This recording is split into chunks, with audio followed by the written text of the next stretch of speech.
Madam Clerk, will you please call the roll? Mayor J. Max Davis. Here. Councilmember Rebecca Williams, District 1. Present. Councilmember Jim Iyer, District 2. Here. Councilmember Bates Madison, District 3. Not here yet. And Councilmember Joe Gebbia, District 4. Not here yet. All right, thank you. Do we have a quorum? Yes, do we have a quorum? Yes, we have a quorum. All right. All right. Opening remarks. I don't think I have any. Pre-regular meeting agenda review. Okay. I'll give you 30 seconds to get all settled there if you need to. Thank you. I brought some. Under our opening remarks, if you don't mind, we'll save that for the actual meeting. Okay. And then on the consent agenda. Hold on, please. All right, we have our meeting minutes for the regular council meeting and also our work session from March the 11th. The third item on the list is what I made reference to you all last week in our, I just heard something. Is that me? Okay. What I made reference to in our special called meeting, that there would be some contracts that might be coming as late as today. And that's indicative of item number 3, which is the Federal Signal Safety and Security Systems. That is our key lock system for the new City Hall.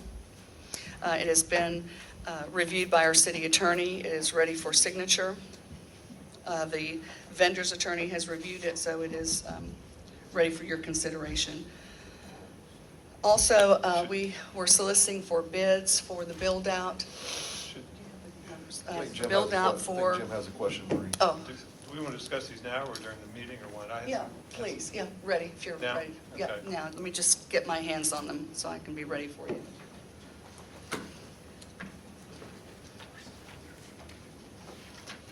You want to discuss 3 first, Jim? Yes, sir. Am I on? Am I on? Yes. Okay. Where's my copy? Okay.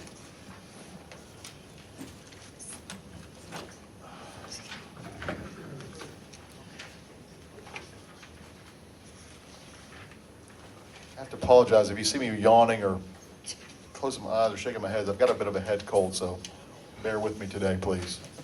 Get a little dizzy when I shake my head. Deep breath. Are we ready? Mayor Pro Tem is ready to stand by. If I fall out, she'll just step over my body and take the mic. We didn't bring the first aid kit with Claritin, so, or actually Tylenol. Okay, I have the contract in front of me. Are we ready? Some of these things may have been answered. I've read through here and I may have missed some things, but I just have some general questions about the scope and also some of the contractual terms that, so bear with me.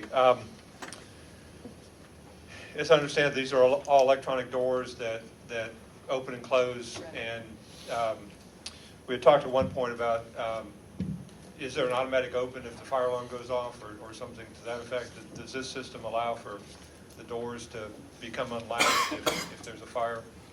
We're currently exploring options for the fire system. Right now, we're looking at options for a monitored system, so if the alarm goes off, somebody's actually notified. And we're exploring options for the doors as well. Okay, thank you. I'm going to jump around only because I put my pages in the wrong order. The scope of work, I'm sorry. Weird questions. The door, I'm looking at the second floor plan. There's a door that goes into the back of the council chambers. It's noted to have a contact for door prop. Does that sound an alarm if the door is propped open?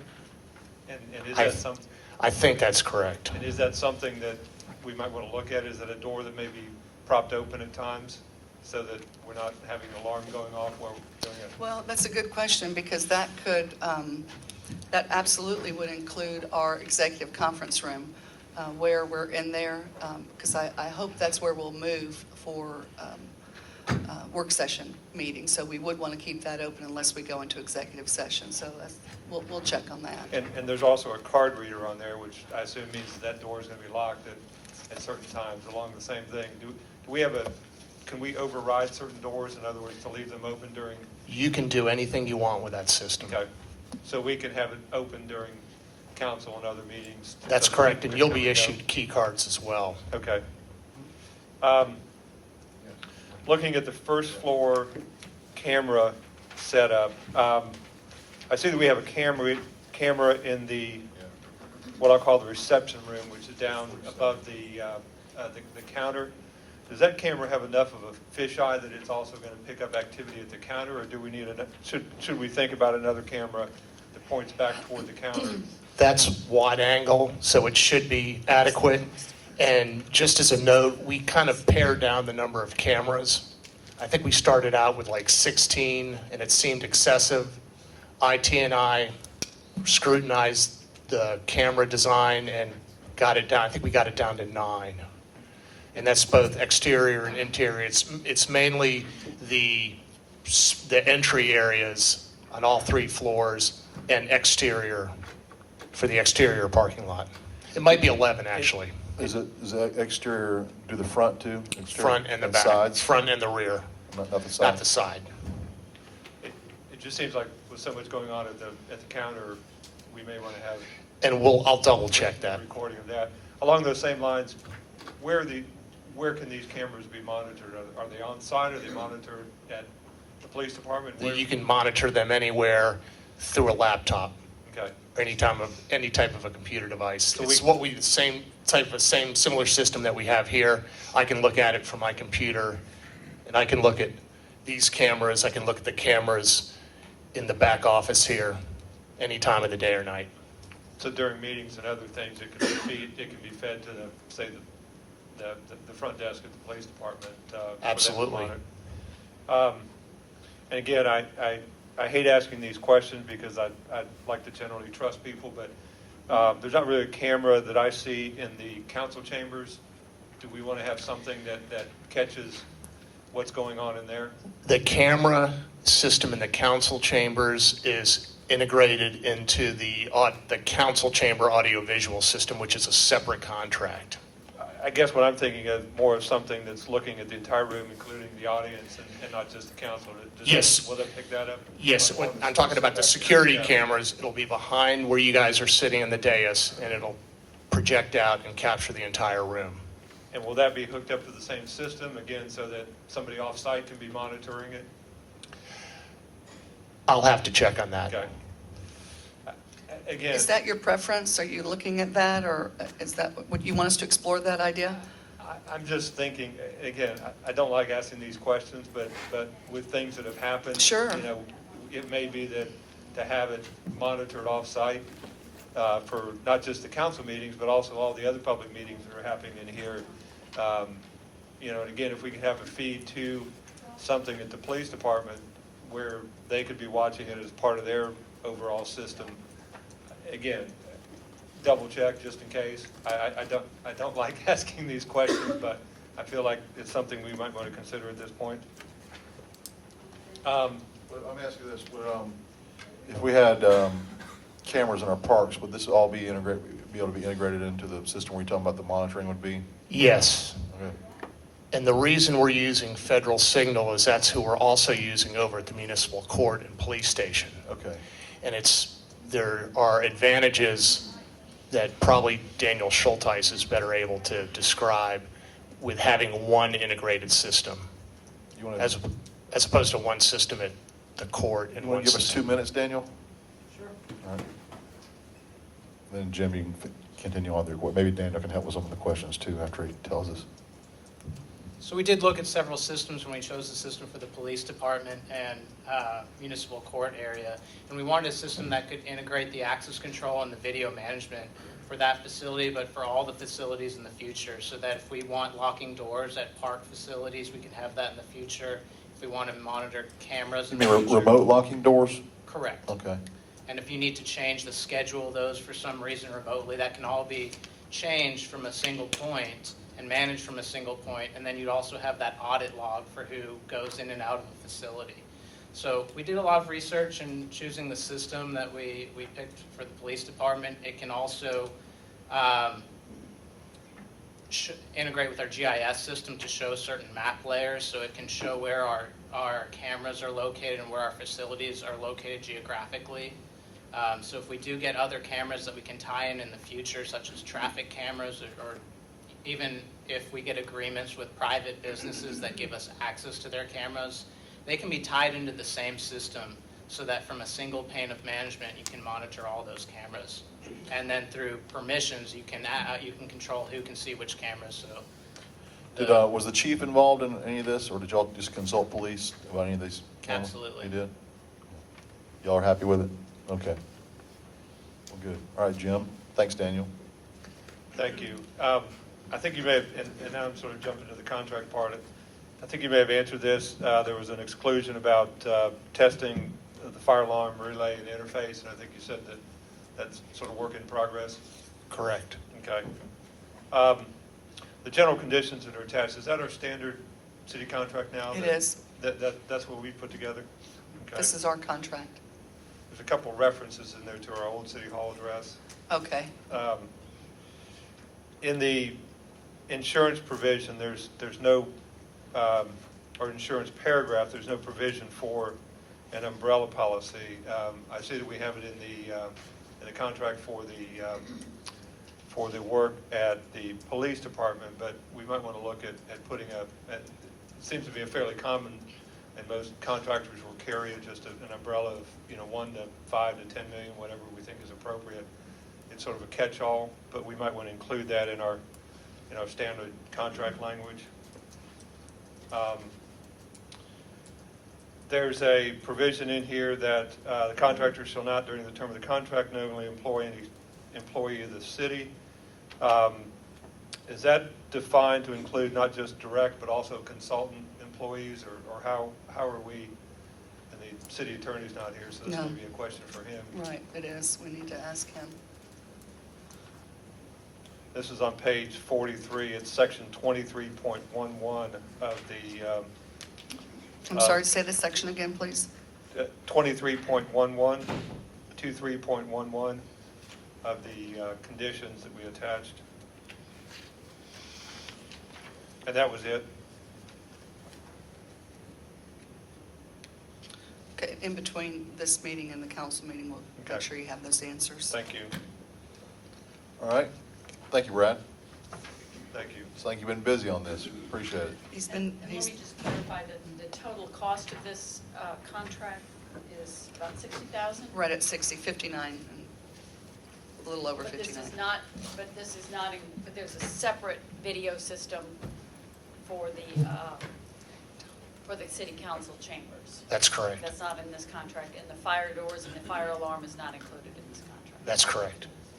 So the AV system you're talking about for the council is going to be more cameras like this, not necessarily where the mics will go into the AV system and all that. It's a It'll- separate type deal. Yeah, I think most of the cameras are ceiling mount, similar to what's directly above your head.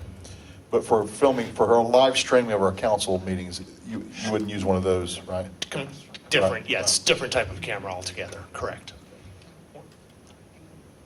One more. I assume the general contractor is tied into what he needs to provide, the conduits and the electrical connection and all those types of things.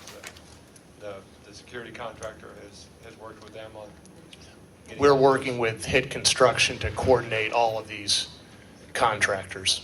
Okay, thank you.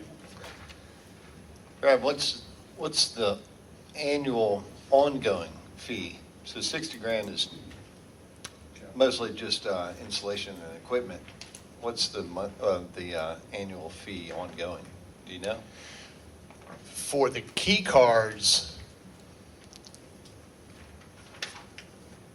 Is there a fee? I believe there's a maintenance fee. yeah, there may be a small maintenance fee. For fire monitoring, it's $60 a month. So it's pretty not negligible.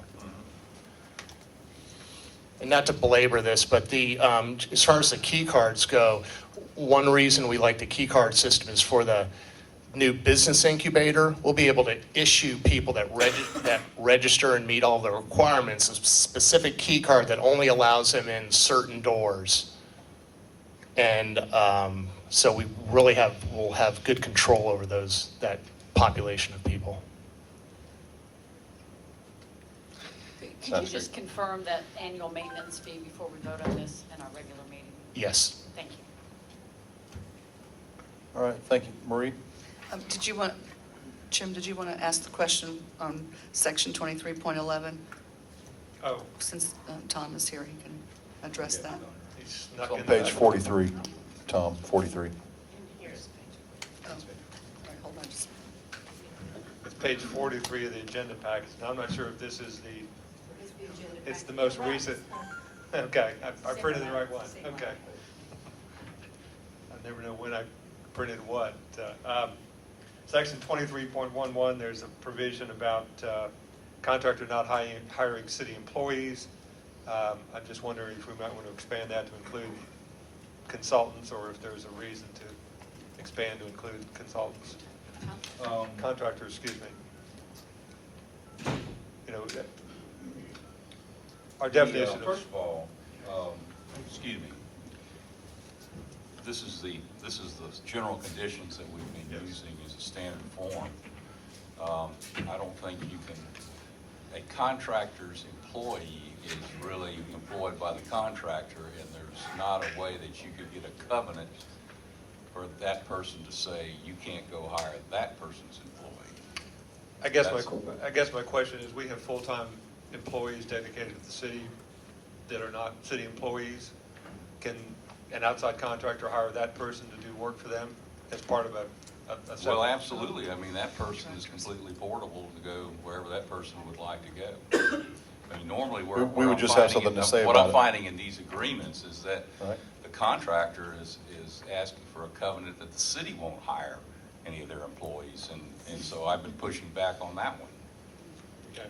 Just if that happens, and if it's a key employee that we have with a contractor, I guess Marie will bring it up in there. You know, that's our recourse, is that, hey, don't do that. We'll find somebody else, if you don't. Well, they're obligated to inform me Right. if they are making a change.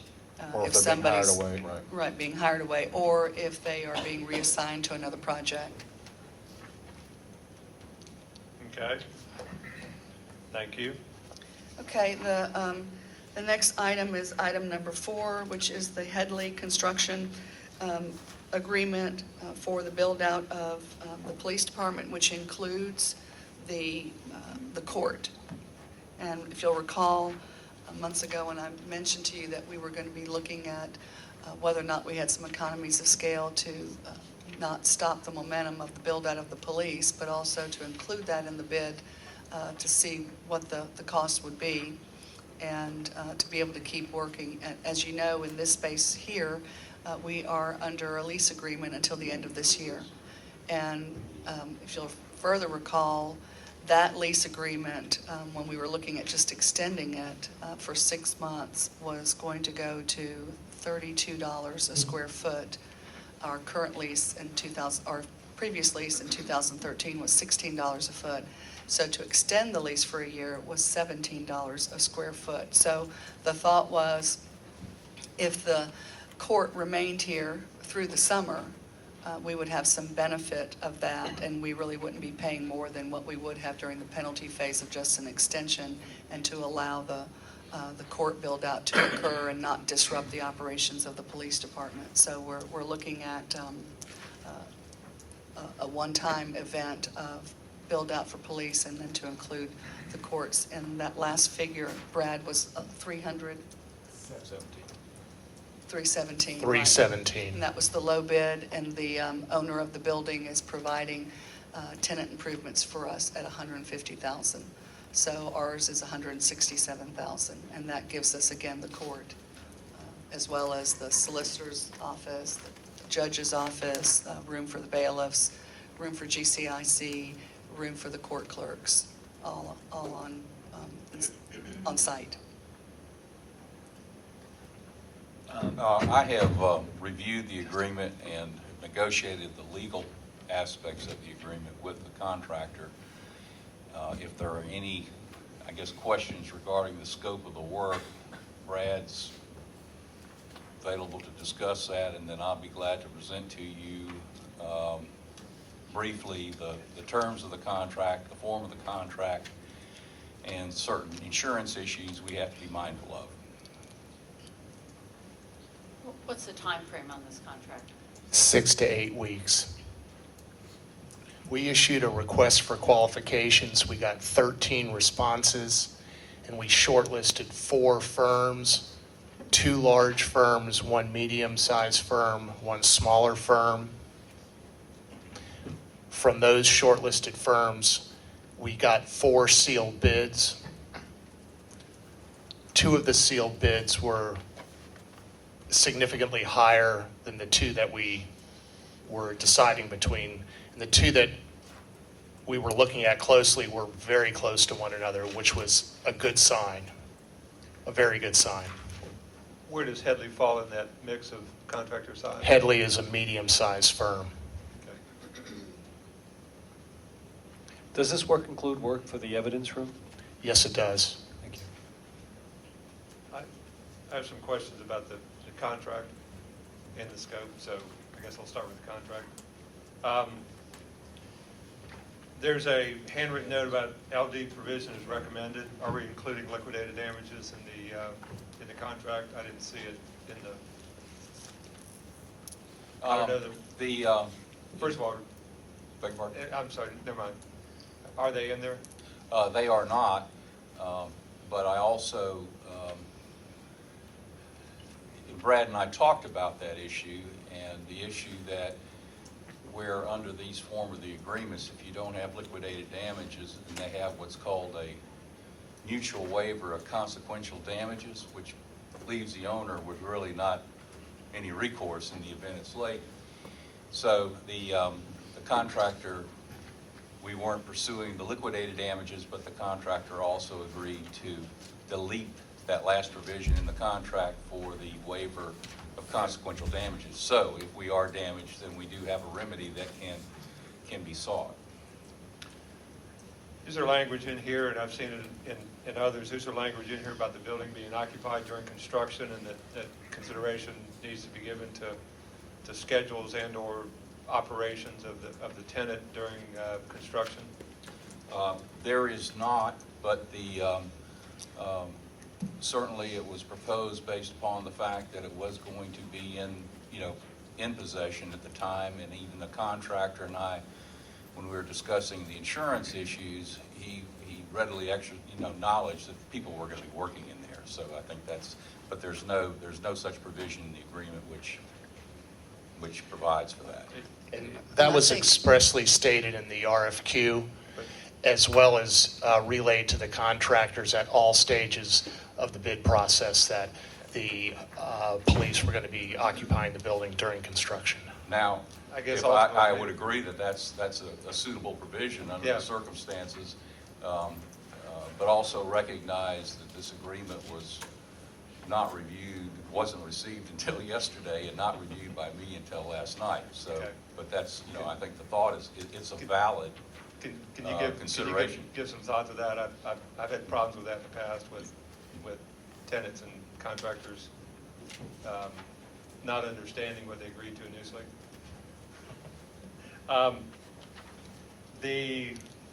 And this is minutia. I'm sorry. Section 4.1.3.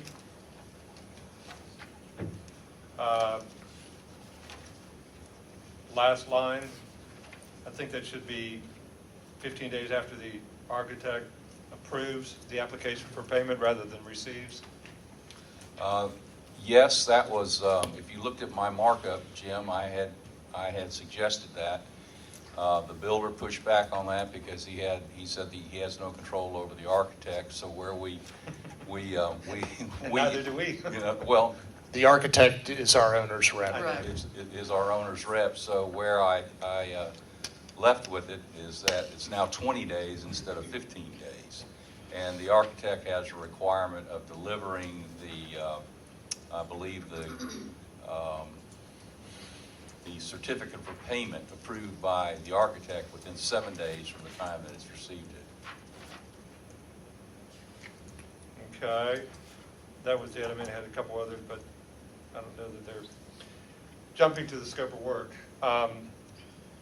In the clarifications, it says the only new carpet will be installed in the courtroom. Are we not putting new carpet throughout the balance of the space?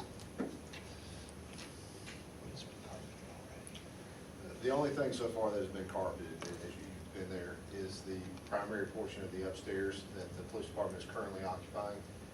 Courtroom is scheduled to have new carpet. There are some flooring in some of the side offices that will have some chemicals and things in them that have, whether it's VCT, I don't recall, or something like that. I'm not sure, but we are putting offices in the back, so obviously they will require carpeting in that back in the new office construction area. What about upstairs, like in the roll call room and some of those? Is that going to be, what's going to be installed there? Well, as that wall gets deconstructed and reconstructed as it goes there, I don't recall, I looked closely at the contract, I don't recall what it cost for there, whether that was VCT or to remain the carpet that's there. That'll probably be the most heavily used portion of what we have. You might want to clarify, I mean, at the very least, it seems like the court offices need to be, as I read that, that didn't jive with what I remembered we talked about during the walkthroughs. Okay, now I'm going to get into the green side. Under the electrical scope, the contractor has a note where he's relamping all the fixtures in the building. I'd like to ask that we look at relamping those with LED lights, even though it's more expensive initially. I want to understand the payback is less than 2 years, and that's for a standard office building with your lights being on 24/7. I would think that the payback would be even more quickly.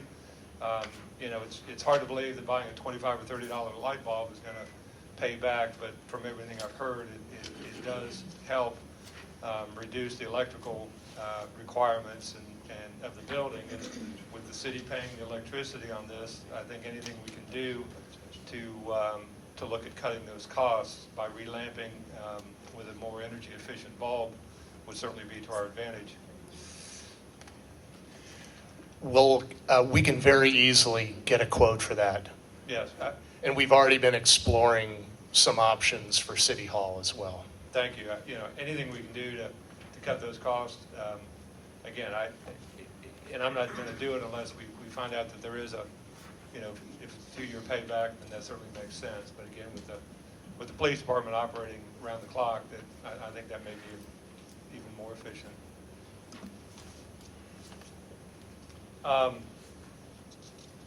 There's an exclusion for fire sprinklers. Is he doing any work as part of the reworking of the room? Is there any rework of The only the discussion. fire sprinkler heads or anything? The only discussion that I was aware of was the potential of maybe needing to relocate something potentially in either the evidence or the crime lab rooms. But that was yet to be determined, and I read the same as you did in the contract. So I think that's still a little bit up in the air as whether they're going to need to, as they take those walls to structure. He's also excluding permit fees. I think I saw in the AIA contract where he was required to provide permit fees. Are we waiving those, or is he going to have to pay, or what's the? Well, since it's work to be performed for us, we will waive those Okay. fees. Thank you. Otherwise, they would be charging us for those fees anyway, so.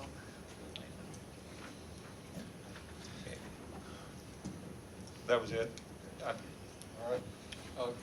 Excuse me, Mayor, if I could just make one other comment. The builder is not, since we are occupying it, the builder is not providing any form of property casualty insurance as far as builder's risk is concerned. So we should get with our agent and confirm that the amounts, improvements under construction are also covered under our policy. So, All right, thank you. All right, next thing, is this Brad too, this number 5? Yes, it is. All right, Brad, I got a couple questions.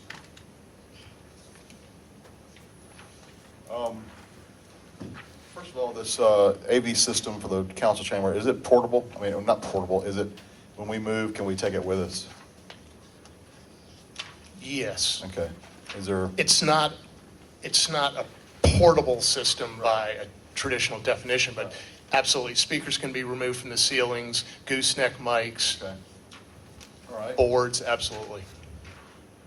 Okay. I was looking in the contract, under the video system. The audio stuff looks pretty, I mean, one thing I did have, what's the need for 20 microphones? Is it, 7 plus 3 is 10, you know, you got 3 up here, and then that one be 11. Can I give just a quick overview of Sure. what we propose? We propose the dais to have seating for 7 with gooseneck microphones. Right. We propose to have 4 tables, like you're seeing here, seating 3 each for staff, for Okay. city staff and city council. Each of those tables will have 3 microphones Right. and plugins for computers. Right. We'll have monitors above where you guys are sitting for staff to see, Right. monitors in front of where you're sitting for you to look at, Right. and then 2 more monitors for the audience to be able to see, so we don't have a situation like this where half the room can't really see the board very well. Right. But Okay. that still doesn't add up to 20 microphones. That's 13, I think. Yeah. So it's 3 times 4 is 12, Oh. plus 7 is 20. 19, yeah. Times four. And You're having 4 tables with 3 microphones each? That's correct. So 12 microphones? That's the kind of question I had. Why would there be a need for 12 microphones for staff? First, so we don't have to, so staff can sit with their appropriate documents that they're presenting without having to come up to Right. the podium each time. Well, it's kind of part of the fun is get them on, put them on the hot seat, put them on the. Well, you can still put staff on the hot seat I mean, I as know, long as they're sitting. I know, Susan, and I appreciate all the work you're doing. These are just questions Sure. we're going to have, and we, might not doing exactly what you think is great. Yeah.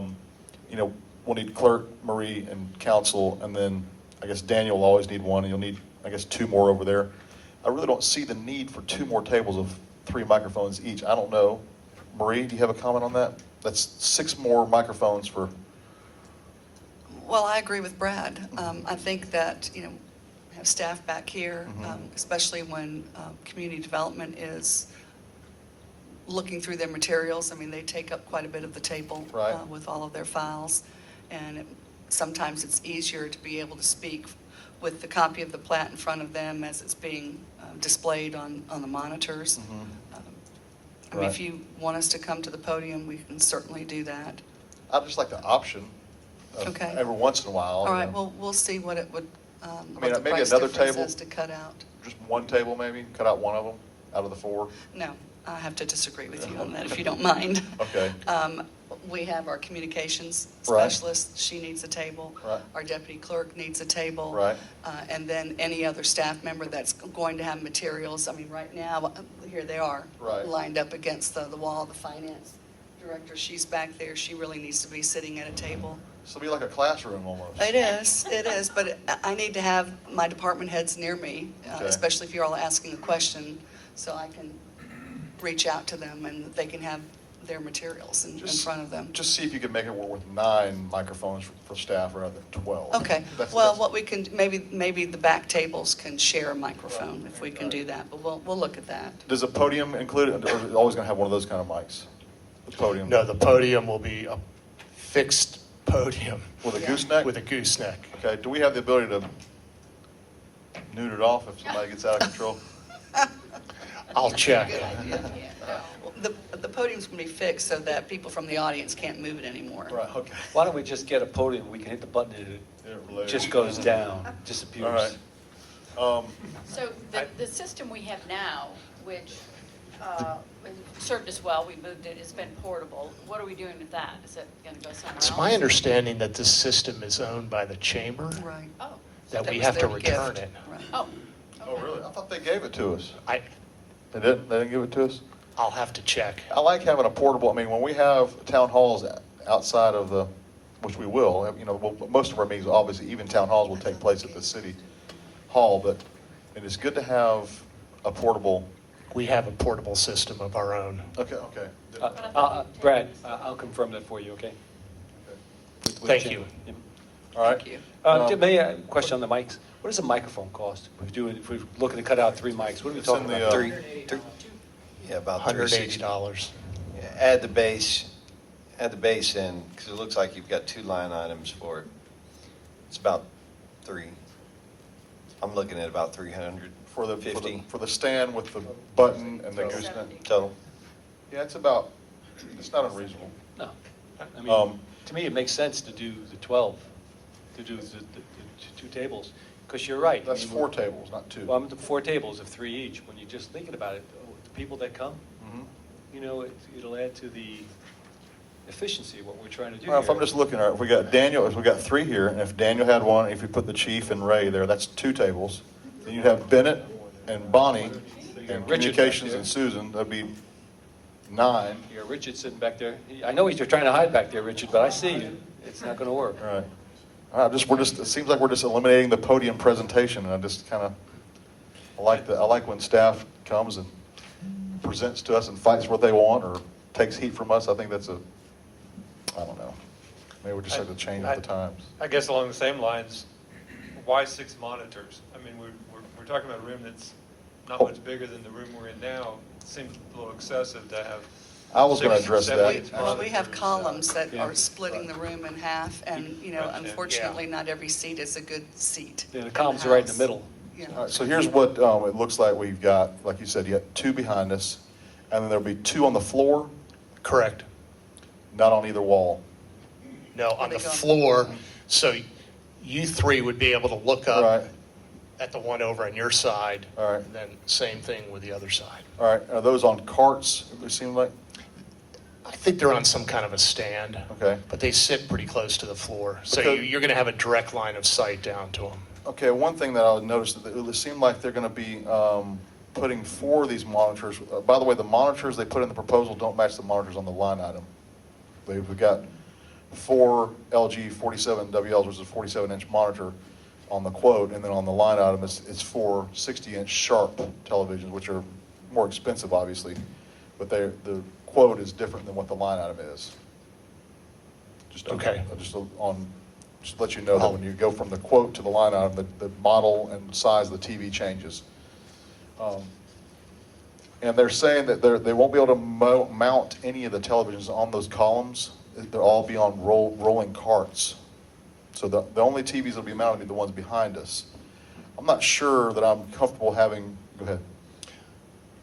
The plan was to have the monitors mounted on the top of the columns so that Right. the audience on either side Right. would be able to look up at the monitor. Due to the low ceiling height of the room, it will be necessary to mount the monitors on carts to be placed in the room during proceedings. Why don't we look at the possibility then That's what it says. of here. mounting the 2 monitors on the solid wall? Instead of Yeah. if the problem is Sure. the columns, we can just, Or- and then everybody can just look to their I- right. Or a ceiling mount. Mayor, I think Yeah. the concern was that the bottom of the monitor would be a hazard for somebody my height Right. hitting their head Right, as they walk by. right.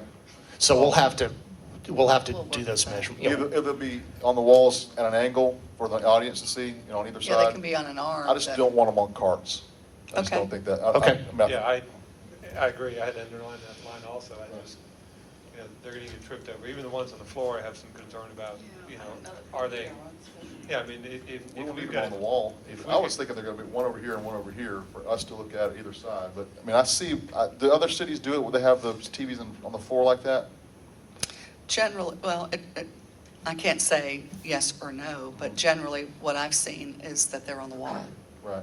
And we were just trying to work around the columns that are in the middle of the room.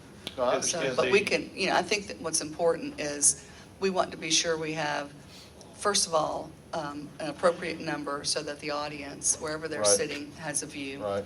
We want to be sure that the council has a view, and then the staff member, whether they're at the table or they're at the podium, that they can walk you all through whatever it is you're looking at. Now, whether you all need, and this is a question for us to answer and for IT to weigh in, whether you all need monitors in front of you. If you all have your laptops, which we're planning on, that should be able to come up on your screen. So you should be able Yeah, to that- look directly at the that- screen. That's what I've seen at other chambers, is they Correct, have and a that's- monitor, either individual or Yes. shared monitors on Yeah. the Diaz for the, Right.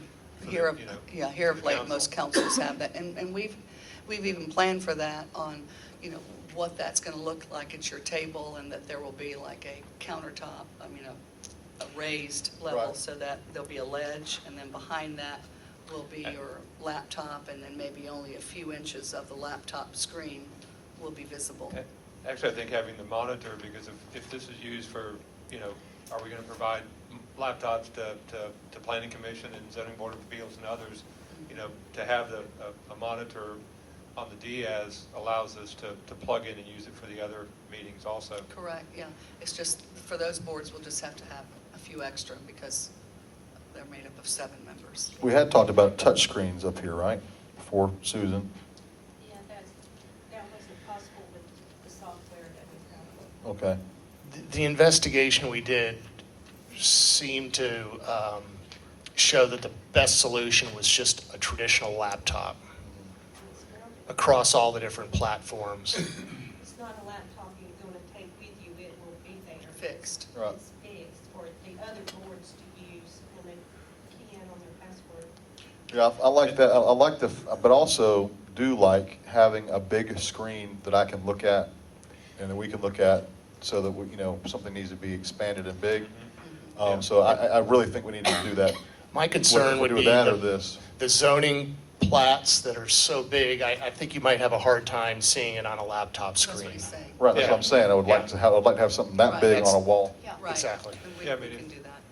All right. On that outside wall between the windows, if we could Yeah, mount a because couple. we Sure. have that wall space as Yeah, well it as It that might be solid helpful to wall. have us, if we could go to City Hall and, the room's torn up right now, I'm sure. It is. We could still get an idea, could we not? By looking in there? Yeah, we're in there. We're, Okay. yeah. Are you wanting to do that? Yeah, I would like to see. That's, Okay. Well, Yeah. well, not second guessing, just this Well- is something that's very important, that citizens have great views and great sound of what we're saying, and we have clear, it's a kind of almost a personal thing to make sure that I'm not second guessing at all. I just want and to, along those same council lines- chambers is very important to me. Go ahead, I'm sorry. No, I was just going to say, if you could hold off on this walkthrough for probably another week or week and a half. Whatever you want to do. It will be in a stage where it's more ready for you all to walk through right now. Because this Floor wouldn't be, condition is work on this wouldn't need to be in the next week or two anyway, would it? We could They're defer working these. right now on it. Are they? Oh, they are? Okay. And Mayor, it's a concern of mine also. I attend every one of these meetings, the zoning Right. Board of Appeals, and it's very difficult to see if you're an audience member. Yeah, I know. That's why we have those other monitors in there. Yeah. Right. But I Yeah. still would like one on the side. Absolutely, Right. yeah. Right. la- And there's room for that. All right, one other question was, the camera, the Sony camera, is that an HD camera?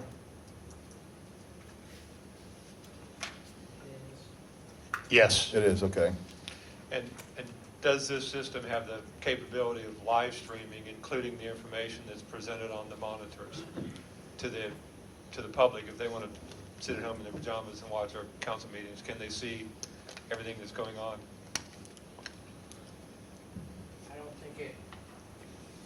I don't think it shows like the presentation. I think that's up for the user to click through the agenda options that are available. They'll just see the council. We can talk to them to see if there's an option to change the input. So if we change the input, I think it's sort of an either-or option, not where they'd be able to see the council and the presentation. But if we had the option to be able to change the input, then they could see what was being put on the screen, and at that time, they wouldn't be able to see the council. We can't do a picture-in-picture. Split so the screen, mayor's always picture in present. picture. So the mayor's always present? Yeah. PIP, old school. Presentation, I can switch it, whatever. All right. Anyway, I guess We'll check on that, absolutely. The live stream is more the question. Right. Can this system be broadcast citywide, or do we need something else to plug it into and allow it to be broadcast? That's what the Sony camera's for, is for live streaming, correct? And recording the events. Correct. Right. To Just tie like- into the IQM software, right? Yeah. I think that is an important consideration for us, because even for the viewing public to be able to see that data, even if we're talking about using electronic tablets or computers up here, it'd be nice to be able to pull into that feed from whatever is being presented out there. So just want to make sure that we have that ability. Okay. All right. One thing on closeout Roman numeral 2, any OFA equipment that must be repaired or replaced shall be at additional cost and is not covered. So when they're doing their closeout, if there's something that's broken, they're saying we're responsible for it. It says CTG will test all equipment for functionality, wiring, continuity, polarity, and this testing shall be limited to the systems that are directly related to the components listed in the proposal. If during this testing CTG discovers a damaged or faulty component, CT shall notify the owner, and we shall bear the cost of fixing it.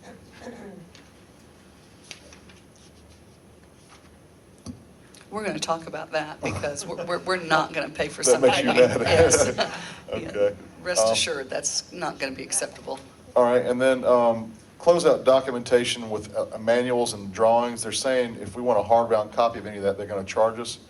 I just like 2 hard copies, one for you and one for an extra, without having to pay for it.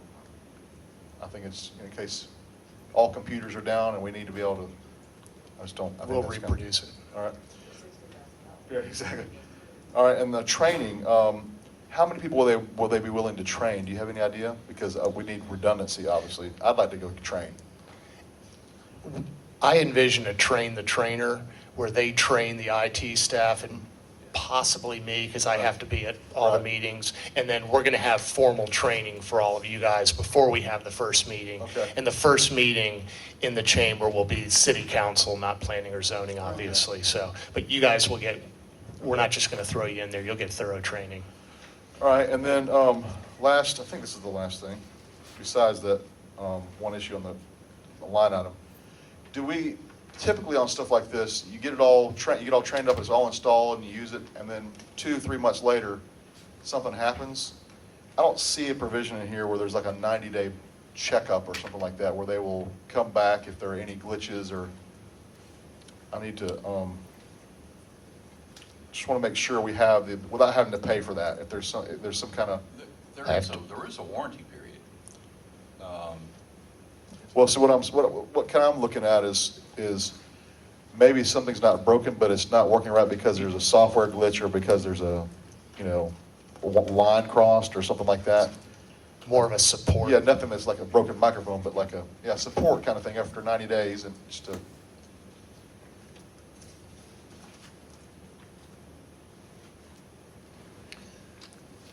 Will do. Oh, you're looking at me? We'll get an answer. Yeah, thank for you. All right. All right. And sort of the same question we had with the cameras, is there an annual, is this a one-time, or is there an annual maintenance fee involved with this?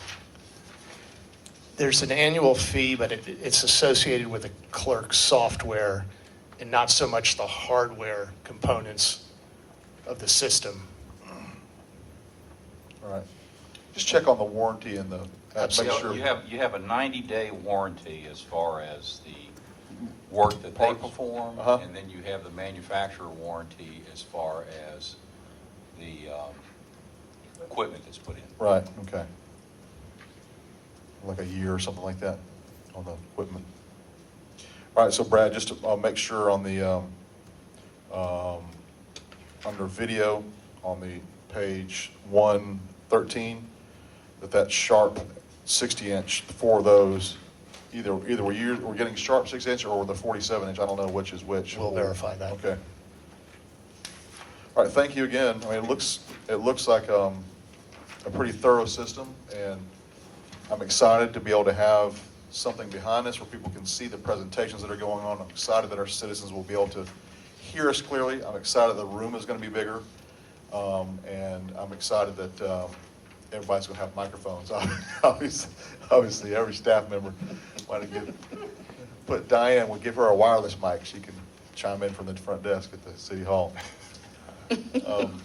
But thank you. Just go ahead. I was going to say along the same lines, you were looking at the type, I'm looking at the quantity. They're showing 3 70-inch and 4 60-inch monitors, but only lists a total of 6. And so they're, again, the quote is considerably different than the written the itemized line item quote is considerably different than the written quote. Yes, they're showing 370s and 460s. Yeah. That's 7. And And they're- we got 2 back here. If you're going to have 2 on the floor, that would be 4 of those. I'm sorry. The other one, the additional monitor Executive is conference for room. your executive conference room. Oh, okay. And that's going to be a smart monitor where you guys can actually mark stuff up and it'll project up. Right, okay. Yes. So what you were contemplating were 2 back here, 2 there, and then 2 towards the end of the room? That's correct. Right, okay, and then 1 For a back. total of 7, Right. including the one in the. Right, Yeah, that almost seems like, yeah. okay.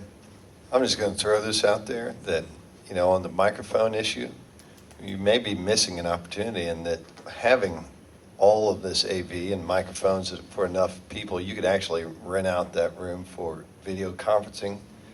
So there may be a revenue stream opportunity by having that much equipment. It's a good idea, Bates.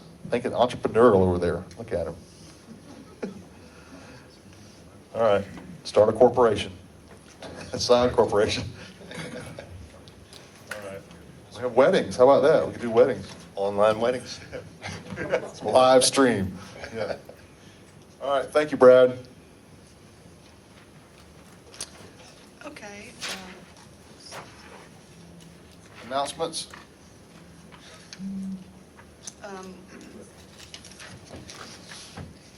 We will have one, but we'll save that for the meeting. Okay. Okay, getting to reports and presentations, the zoning map update, audit. A number of items have been completed, and if you'll allow me, I'm just going to read through this list. All the hard copy zoning and SLUP cases, that data has been captured by parcel ID. The Bentley map has been reviewed for potential electronic comparison. Zoning data is text only, and the zoning district areas are in lines only. That means cannot convert into data without great expense and repetitive effort of creating polygons in GIS. So that's still under consideration as to how we eventually get to where we want. But at this point, we have reviewed at least the possible comparison electronically. There's been meetings with DeKalb staff to review the Bentley data. That was accomplished last week. There's been review of the DeKalb archive maps from 1962. The zoning photo documented, archiving resources recorded for research when the list of known errors and they're ready for the in-depth research on that. They've met with the deputy clerk of the Board of Commissioners for the preliminary review of microfiche and the BOC minutes. They have also received directions for reviewing the subdivision plats at the land development stage in DeKalb County, our land development office.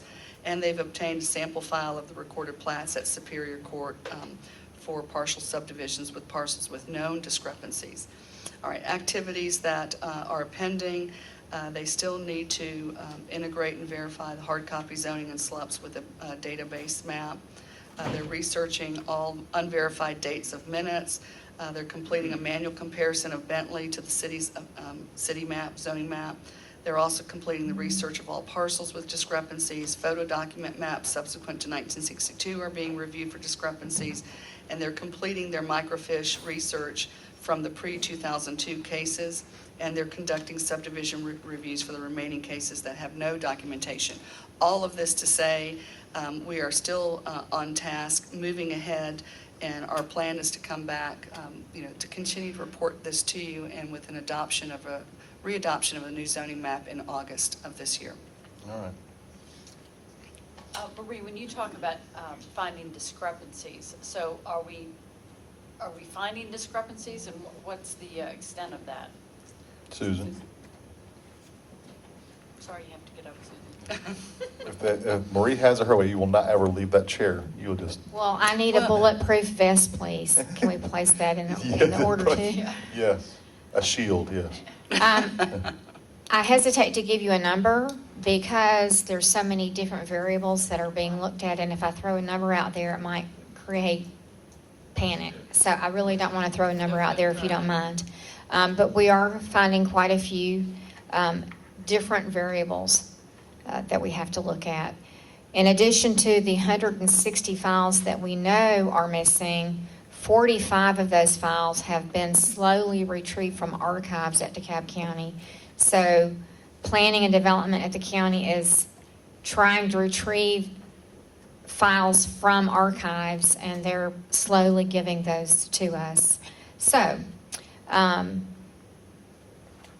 that's about as much as I can tell you right now without creating some kind of undue panic. But we are aggressively working on it. The team is very seriously digging into all this information, and our plan is to come back for a public hearing to the council, planning commission first, and then council in August. All right. Quick question before you leave.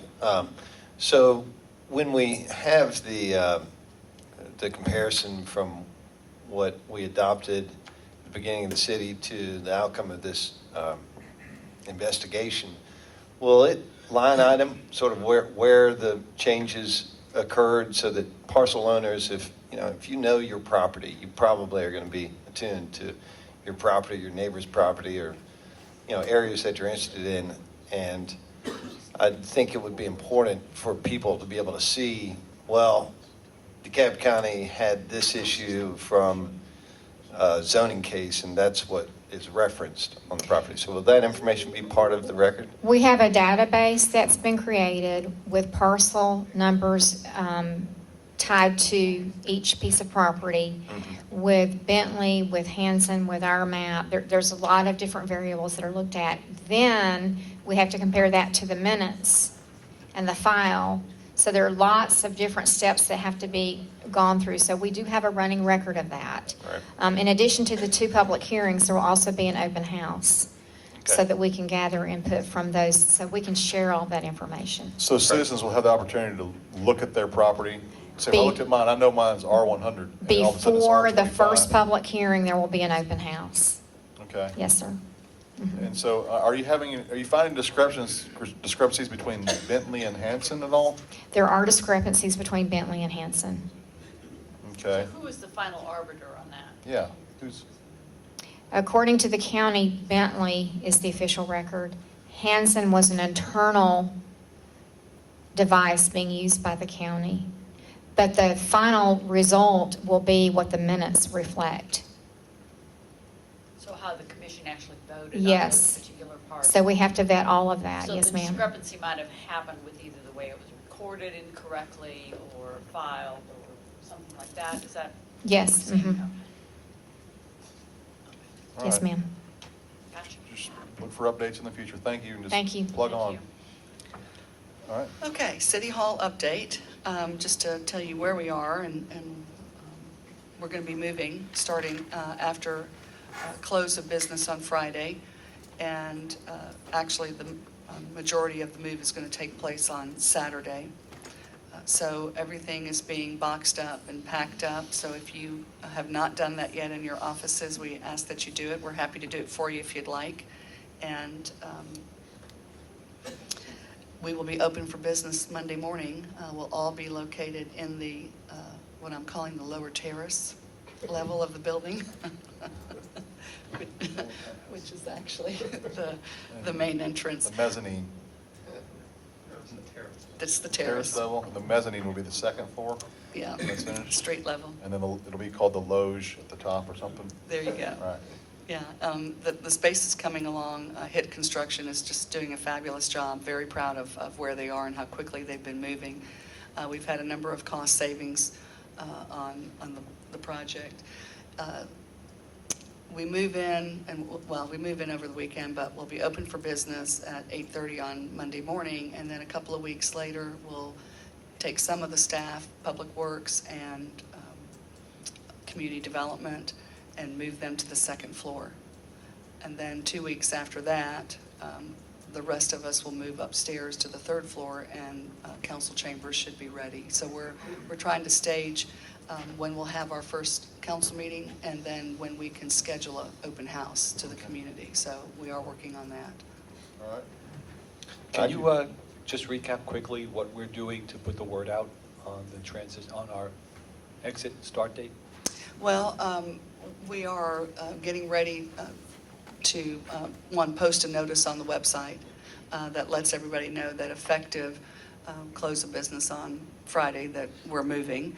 We're also alerting them that our server is going to be down for a number of hours, and we're still trying to hone in on what block of time that's going to be, sometime late Friday night or sometimes it's early Saturday morning. I don't know. IT is working on that, but we will have that posted because that'll affect a number of things, in particular the police department. So we don't want to be down for very long. So we're going to be open, if you need a permit for a house or anything, it'll be next Monday at the. Right, and you can still get it up until 5 o'clock on I got Friday. Residents texting me right now, are y'all going to meet? Because the guy building a house and wants to know when. So Right, not a problem. Monday morning, 8:30 at the correct. new city. Correct. And the building inspections department will be housed permanently on the terrace level. And so we were very concerned to be sure that that was finished out for them. And I'm excited about how that's going to look and how the workflow is going to be really conducive to what they're doing. So it's really going to be a nice space for them, a greater space in size as well. So we're looking at making that move. We're all bunking up. Brad, we have a number of tables that are coming in that we're going to be working off of. I mean, it's not going to be the best conditions, but it's going to be short-lived, and, we can all make that happen. Fortunately, a number of our staff will be out in the field, so they won't be there in the building. They'll be there to report in the morning, get their assignments, and then leave, and then come back and do their reporting in the late afternoon. So we'll have all of that information up on the website. Also, this Friday evening, an e-blast is going to go out, so people know about that. We hope that the media that's here tonight and now will be capturing this information and sharing that with their readers and online guests. So it's exciting, and we're ready to move. Oh, also, Delta Life is still making available a small suite of offices in their building next door, which we will be using, not on a full-time basis, but we will be using that for meetings and places where I can be, or the mayor, or the council members. If you have meetings with constituents, we'd rather you meet there than among the construction that's going on. So Mondays with the mayor, starting next Monday, will be at the new city hall. Yes, Or next door. next to- door. Right. okay. That's what we're working Yeah, on. the picnic table out back, but it's still. I just want to reiterate what Jim was saying when we were talking about construction costs. I know that we've got a lot of construction costs that are all hitting at once. Yes. And I know that there are some add-on things like green lighting that may be a strain on the budget. I would simply like to have you consider financing those opportunities, because in the case of green lighting, if the payback period is 2 years or 5 years, and we're going to be there for longer than that, it's actually going to save the taxpayers money if we can finance projects like that. So even though it's a cost, I'd simply like to recommend that we take advantage of those opportunities if we can save taxpayers Yeah, money I over the agree. term. And we're going to look at what the term is for the payback, because remember, this is not permanent space for us. Right. We're looking at, definitely a 3-year minimum to a 5-year max, because the owner of the property has other plans Right. for his property. So, I want to be sure of that.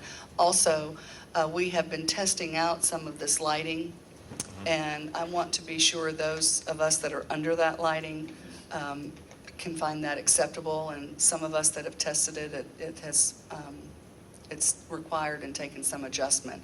And so, especially for our staff who are reviewing plans for the majority of their day, I want to be sure that they're comfortable and they have the right lighting that works for Sure, them, sure. and we don't feel like we have to wear a visor Right. Yep. to knock off the glare.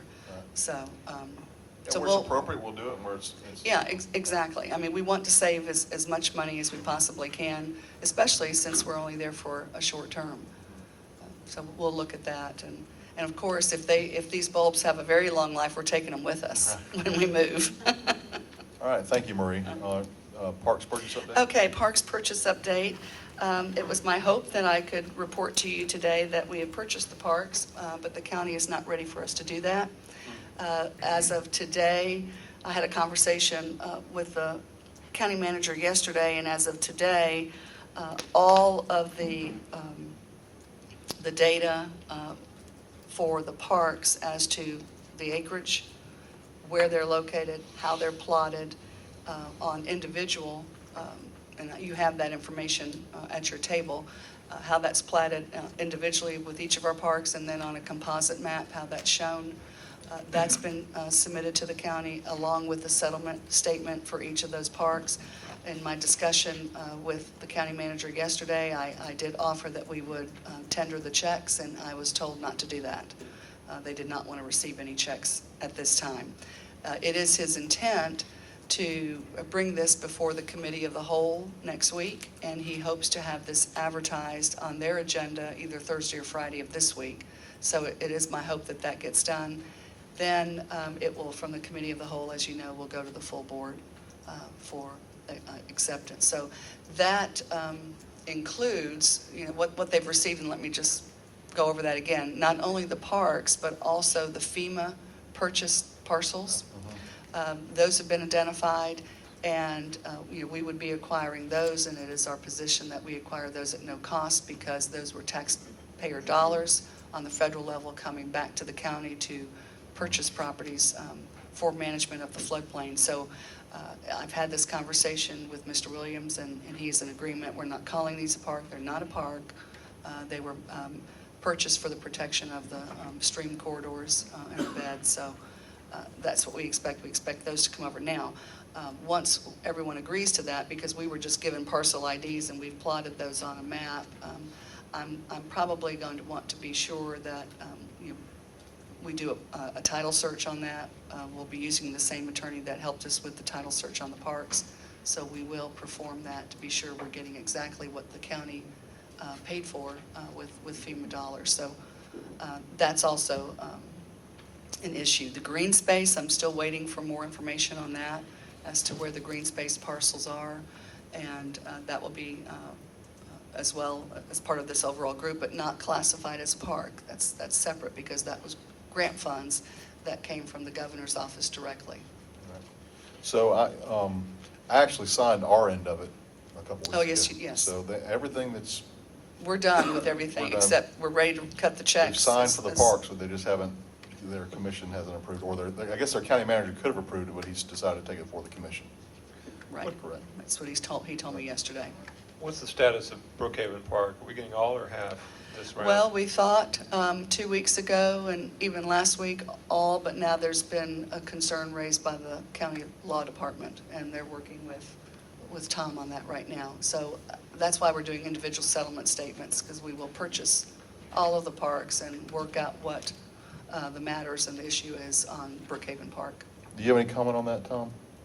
Well, I think this was going to be an issue all along, and I'm meeting with the county legal team tomorrow to review where we are on the parks.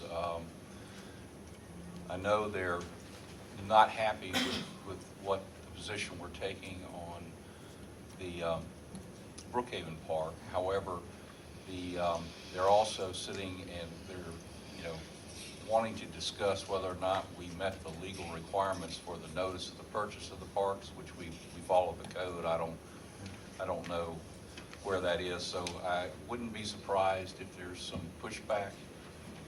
We're also still awaiting the environmentals to come in. They've been ordered. I think the city still owes some affidavits.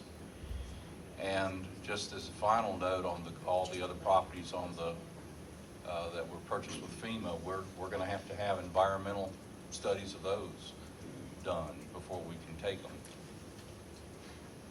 Okay, so you're anticipating a little pushback on the Brookhaven Park thing. I mean, is it the same stance we may have heard before, or is it softened, or is it hardened?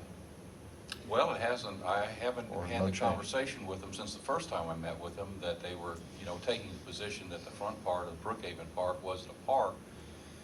Then The front part of Brookhaven Park wasn't a park. It's not a park. Right. But if you look at the aerials, you look at where it is actually, other than that building, the whole area is being used as a park. And as you know and I know, we sat there and looked at everything the county had on its website. And it was considered to be a park. Right. There is a dispute resolution clause in the statute that goes to Superior Court, I believe. That's right, if we have that issue, that's Right. right, as far as, that's the case, but still, it's a very, it would be an outstanding piece of property to have the whole Park. particularly as far as beautifying that area, and someday you may not want it as a park, and it would certainly have some great value to the city. Right. So Thank you. until we own the parks, I mean, I'm distressed that it's taken us this long to acquire them, and I know you all have been working hard on it, and we've done all the title work, et cetera. And of course, we've been maintaining the park since September, but it's my understanding that we can't, I know friends groups are asking for lights, for, capital improvements, for, other things, grading and whatever, and it's my impression that we can't approve any of that until we own the land. Is that correct? I mean, Well, it feels to me like we're being held up on any capital improvements that we want to make. Well, I would caution you all to have any major capital improvements on land you don't own. Right. And because we don't know what the final settlement will be. That's number one. And number two, part of this purchase of the parks, especially the facilities, the pools, I want an accounting of what the status is of the last maintenance check, of the facilities, especially the filters and all of that go along with these pools. That I've been told by Roy Wilson that there's been a number of ADA, updates to them and code compliance for life safety, like on the vents, so that they don't have a vacuum effect at the bottom of the pool. Those have been changed out, but we would like all the warranty working. We want to see that, especially being told that was done as late as just last year before incorporation. How do we open the pools in May, which is my hope? Well, we open them as an operator. I mean, we're maintaining, we're cutting, we're blowing, we're going. I mean, that's Right. basically all that we're doing, and we're the operator right now, just as they were the operator for the first 9 months. So all operational costs are on us. So you'll hear from Ray in just a little while that, we're getting ready to bid out that not only the maintenance of the pools, but also swimming lessons and scheduling of parties and open swim and lifeguards and everything that goes along with opening a pool. I mean, the public's expecting the pools to open Memorial Day, and that's what we're working towards. We hope, and I was very disappointed that yesterday, what I was hoping would be the final meeting and acknowledgement of these are the parks on both sides of the table, and to receive checks, that they did not want them. Maybe we've got a claim for adverse possession. Anything they're trying to, I mean, it's Well, been I opening mean- those, And I'm we glad- made some improvements. I'm glad our opening them. attorney has a meeting with them tomorrow, because Okay. that will shed light on a lot of what the pushback is right now. You have, under your prior agreement with them, they have turned the maintenance and the operation of the parks over to you, so you have that right. And there's no end to that, because we are intending to acquire the parks. Right. So what's the earliest they can vote on it? Will it be next week? No, next week is their committee of the whole, so I would imagine it would be the week after that, So whenever not their this next Tuesday, board meeting will be. The following Tuesday? Yeah, We could call our, They meet the same day We the do. city does. Yeah, just in the we morning. could call our commissioners. That'd be Rader, Gannon, and Boyer, right? What is the bottom line on the settlement statements? As far as the total, Yeah, the total cost for us buying the parks, do you know? well, I didn't add them together, but I would imagine it's around $30,000 to $40,000. I think it's less than what you budgeted. Yeah, because for I it. thought it was closer to 60. Okay. Did you add them up? How many acres are there? No, I didn't. Hmm? I didn't. Okay. And I see that you did capture some of these other parcels, like the big piece of land behind Murphy Candler. Where'd you get that? Right there? It's in a. In your package, is it? there. Yeah. And this, you're calling it Osborne Park, that big parcel behind Linwood Park. Right. That's all great. I've never seen something being called, Blackburn Park is what is in Brooklyn. Blackburn Park 2. Okay, so that's captured. Okay, that's great.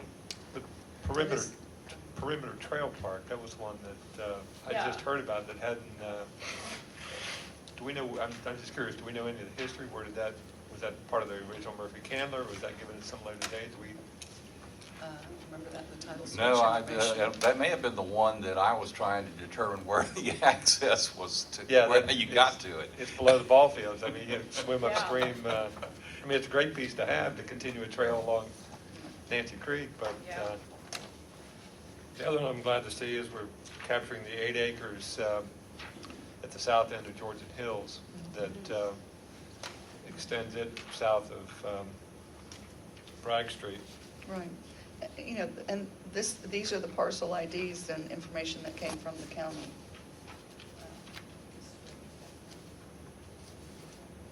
Yeah, I'm trying to.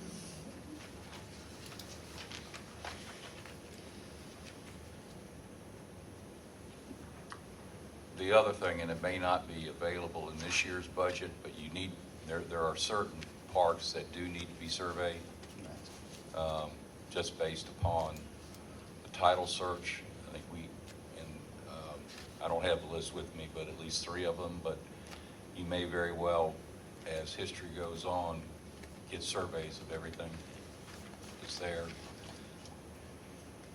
Yeah, this Osborne Park is in the mayor's backyard. You want to start having rec activities on his land. So this perimeter trail park is the one that was part of Murphy Candler? Yes. Okay, okay. Yeah. That's great. I think that's part, yeah, some of the easement of the Colonial Pipeline is on the edge of that. We say we'll own a fire station.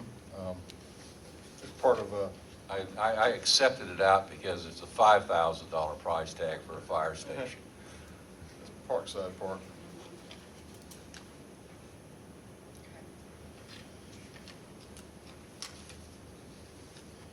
What's the history of Clack's Corner? Was that donated by a private individual? Yes.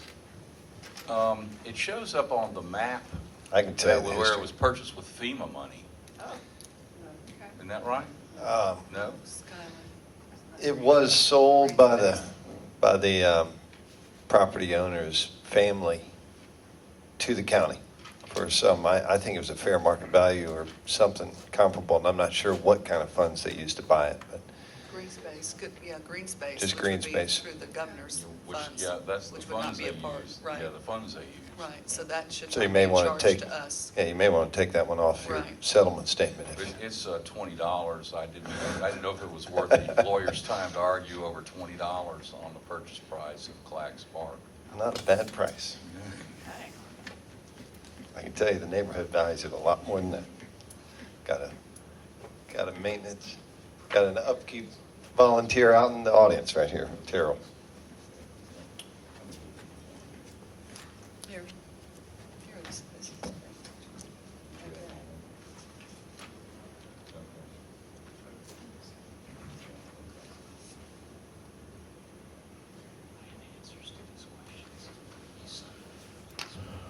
Okay. Anybody in the audience would like to see this? It'll be, Terrell, would you like, Terrell, want to see this? Yes, please. Melissa and You don't Trey. have your okay. own microphone. Yes. Just a little bit, We'll a get you couple one little soon. updates on it. I would like it back when you're done, though, if you don't mind. Thank you. All right, old business for the new agenda, new business, K. Okay. IGA for 911.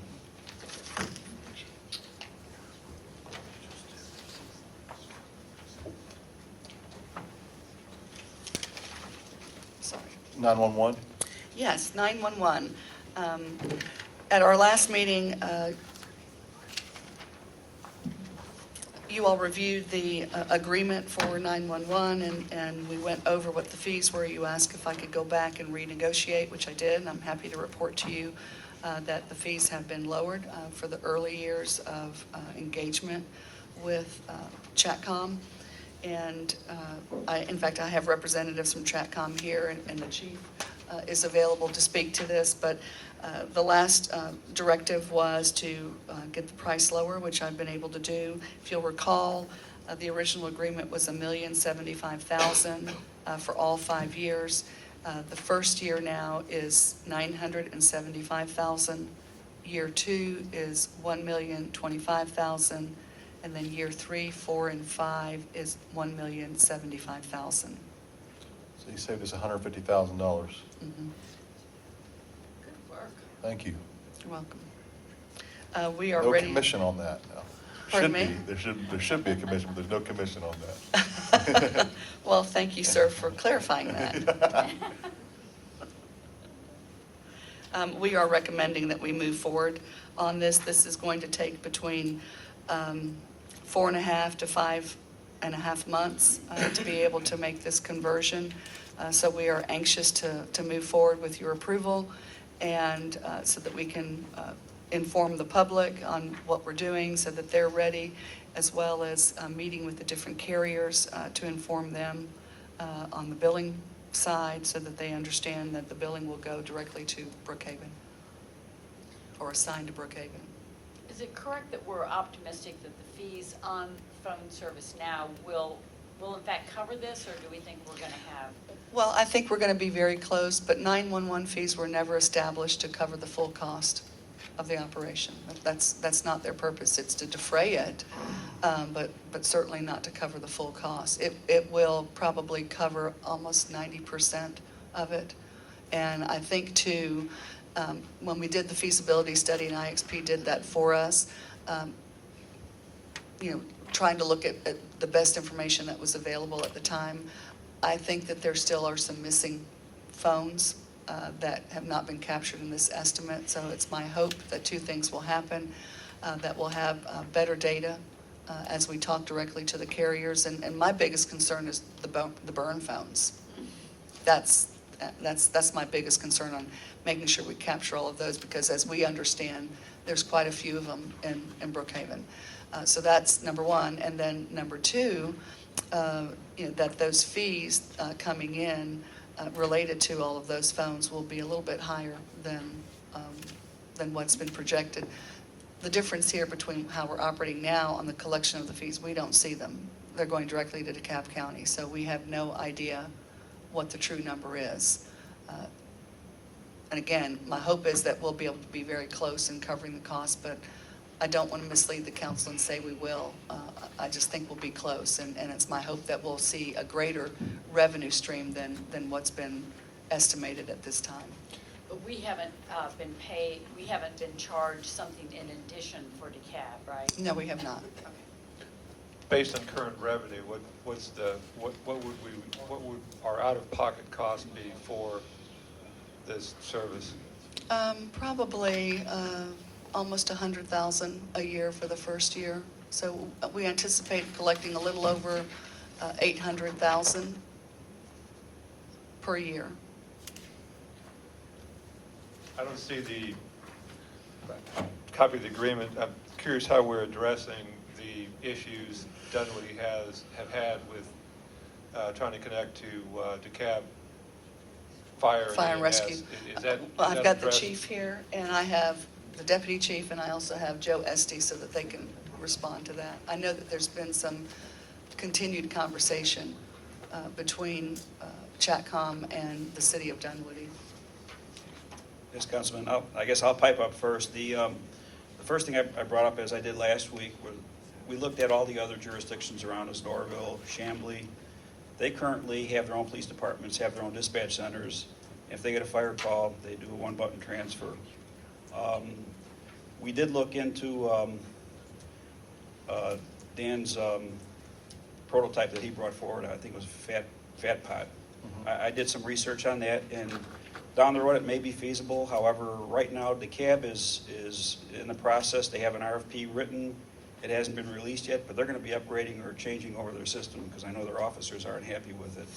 So to me, that'd be wasting money yet to even go to something like that right now. It was also my understanding that DeKalb and Joe, you can probably answer this, that DeKalb and Chatcom that the codes that they have are proprietary, and they weren't necessarily interested in sharing those with the third-party operator. Well, at the last testing event, there was some translation that still needed to be done, and so far, neither vendor has committed to actually do that work. So we're sort of stuck in limbo with the fact that the interface can't continue with development, and there's nobody sort of volunteering to actually do that development. So everybody's sort of mystified as to what the fate is of the interface at this point. But Chief, as I understand it, you're happy with the one-button transfer? You're not concerned about the delay in time or response to Be honest with you, service? there is no, I mean, everyone's using that, with the exception, Dunwoody started that process going. But everyone else that I know of does not have an interface set up unless they have the same CAD system and CAD, RMS system vendor in place. Are you aware of any complaints you've had on response to service for fire or emergency ambulance calls? Not on ambulance calls, it's,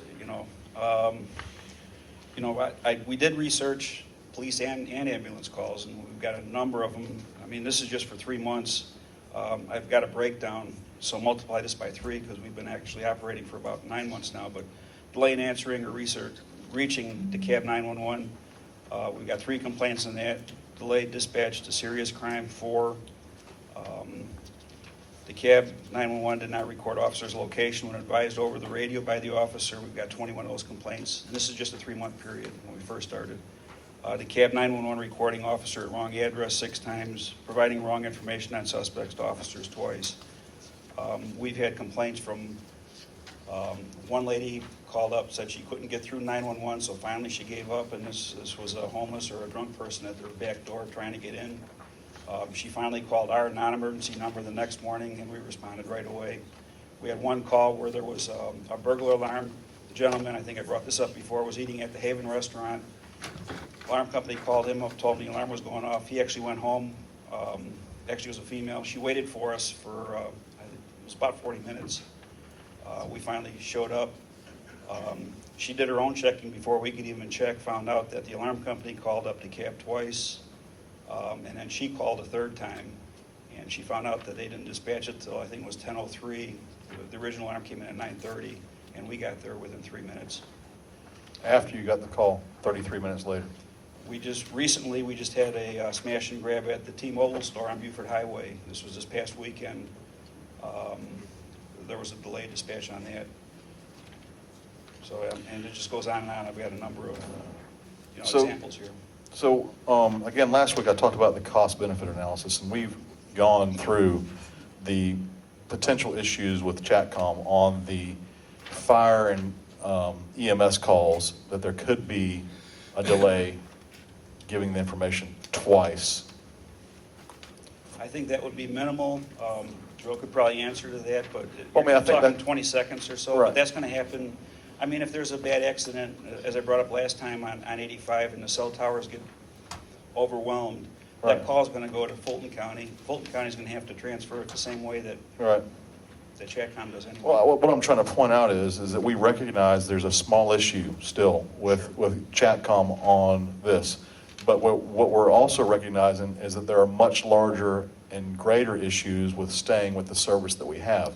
You just listed out, you said to multiply them times 3, that could be over 120, 140 problems, serious problems that, so, when you weigh those, you got a smaller percentage of calls where you might have if you have a delay, another 20 seconds, but you have these other raft of calls where one lady had a burglar at her back door and just gave up calling, and you had 21 instances in a 3-month period where the officers were missing, where they were not able to be identified. They couldn't follow where they were. You had 6 times where the perpetrators were misidentified, and 4 serious crimes that you weren't able to be dispatched properly. So that's what I want to make sure people understand, is that we understand there could be an issue with some delay on a certain percentage of our calls. But when you take in the context, the delays that we're already experiencing with not the cab 911, far outweigh any potential delays we could have by switching to Chatcom on a certain number of calls. Is that I mean, that's what I see it as. I mean, It's that, and as I brought up last time, the officer safety issue. We've had a number of complaints by officers where their location's not documented, status isn't checked, whereas Chatcom checks your status after a certain period of time if the officer doesn't clear the call or whatever. And we have reached out to Dunwoody and Sandy Springs and Johns Creek to find out how their officers, the service provided and all that. I mean, we did our own background actually on Chatcom ourselves. Right. And to quote Dunwoody's chief, I actually talked to him yesterday morning, asked if I could use his view of it. He said the officers are much more happy. What performance standards do we have included in the contract, and are there any financial, anything financial tied to Chatcom not meeting those performance standards over a period of time? I know a few of the things I could address, and I'll give it to Joe, but I know a couple of the things that we had is with the cab. When we moved over to the cab, there were no additional people put in place, whereas we'll have our own dispatcher assigned to us 24 hours, 7 days a week with Chatcom. What about two of them, yeah. What about call answering and response times? What sort of metrics are? The response times I actually checked with, because we don't have our own statistics, but Dunwoody in 2013, they had their, actually it was before that, 2011, whatever their last year was, they did an average time for dispatching. With the cab, it was over 5 minutes. With Chatcom, it's 2 minutes, 21 seconds. I guess my question is there anything written into our contract that requires certain performance standards be met over the course of the agreement? Yes, there are two metrics in both the base contract that we have with the authority, and when I say we, IXP, and then with both of the subscriber agreements, there are two metrics. It's calls answered, and 90% of calls must be answered within 10 seconds. And then call processing, and processing is identified as a call that's... Mind speaking in the mic? Yeah. And then call processing, and the call processing is... Did you start over? I'm sorry. I'm sorry. Could you pull that up a little bit and please start over? Thank you. Okay, with the both the base contract between IXP and the authority, and then the subscriber contracts that are between the authority and the subscriber cities. There are two basic metrics: call answering and call processing. Call answer is defined as measuring the time between when a call hits a switch and is actually able to be answered, because there is a slight delay between as a call gets processed through equipment to deliver to be answered. That time is 10 seconds, answered 90% of the time. Call processing, and that's determined or defined as calls that are ready to be dispatched. And the distinction there is that a call cannot be dispatched until there is a resource that can be sent to that call. So there are times, and you can imagine that the lower the priority of the call, the more that happens. But a call processed and ready to be dispatched within 60 seconds, 90% of the time. And those two metrics are included in as performance metrics, and there are penalties, and the language is spelled out in terms of how often and when and what the percentage are. And in 49 months, I believe, either 49 or 50, we have not I don't want to use double negative. Failed to meet. We have not failed to meet those performance metrics in any of the cities. And if I could sort of tag on to just some numbers that stick in my head, in doing annual performance, we had a total call count of 329,000 last year. We had a total of 8 sustained complaints out of that 329,000. And a sustained complaint in the context that you were talking about, if there was a delay in a call that was a result of how the call was handled or processed, or in any way a result of our employees doing something they shouldn't have been doing, or being caught sort of not handling the call correctly, that would be a sustained complaint. So that was a total of 8 for 3 cities and 329,000 total calls. Is that like 0.0032%? I didn't do that math. Trying to do it in my head. And that's all sustained complaints, and so that out of those 8, they're all relatively minor, as I recall. But we record all of those. We report on them monthly in our stats, and then annually we review those as well. So there are penalties for Yes. non-performance, financial penalties or? Yes. Okay. You haven't had to pay a penalty yet? No, sir. All right, well, sounds pretty good. I know we kind of put you through the ringer on the first time we met on this. Not at all. I mean, they're legitimate questions, and I want to make sure that you understand that the call transfer process, there's been some suggestion that it's industry standard. That's probably a technical term that has a definition somewhere. Call transfer process, whether you consider it industry standard, it is a feature of every communications center that I've ever been involved in or know of. And there are situations where I was from New England, was the chief there for 20 years. 2 of the New England states have a centralized PSAP. So every call that they handle in the entire state is transferred to a jurisdiction. So the same thing that occurs in Dunwoody and would occur in Brookhaven happens every day, thousands or millions of times a day. And the transfer process is one that is fundamentally sound and is overseen and dictated to by APCO and NENA and the other industry standards in terms of a context on how calls are properly handled. And there are lots of different ways in order to transfer calls or to get a call to another jurisdiction. The transfer conference process that we use is indeed the most professional and standardized and approved way through industry professionals. Okay. I actually like the idea that a human stays on the line, as opposed to just hitting a button and then you're kind of in a void, I assume? Kind of Well, like in a hold. the operational aspect of looking at a call CAD-to-CAD transfer of data, in this particular situation with Dunwoody and how we've defined the operations, Chatcom would be the only person to talk to that caller. DeKalb would never talk live to the caller. DeKalb would also not have the access to any of the recordings because they wouldn't occur on the DeKalb side. And that those few calls, and not to say that there are a lot, but those few calls that require a call taker to be on the phone until somebody walks through the door, that's not going to be who's dispatching them. It's going to be in Chatcom, and that exchange and information has to go through an electronic transfer back and through a data circuit, and not with a direct input to those that are dispatching the call. So if that person's status changes, they pass out or the situation gets worse? Our call taker would take that, enter it onto They the wouldn't know screen. that in the CAD-to-CAD.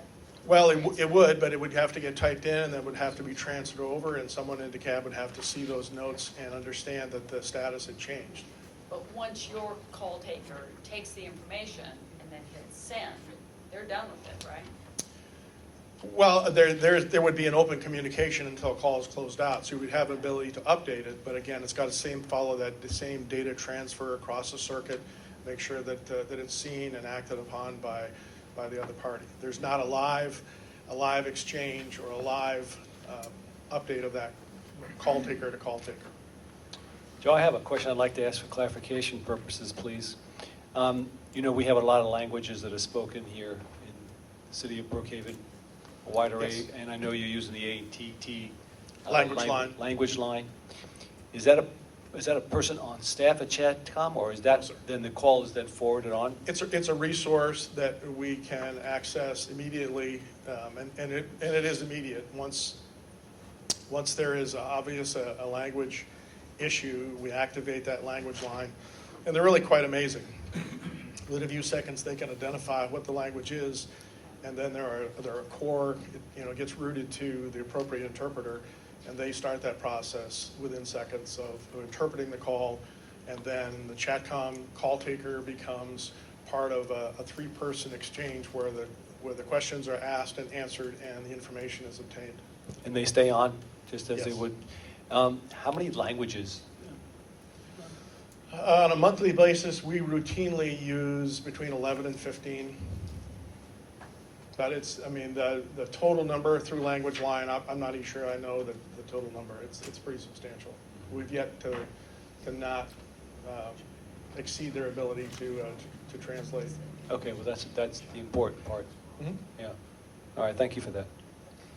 Chief, I just wanted to ask you, I know you've had a lot of conversations. Thanks for calling me chief. I'm used to that, but. The other chief. Oh, okay. Well, there he is. The real chief.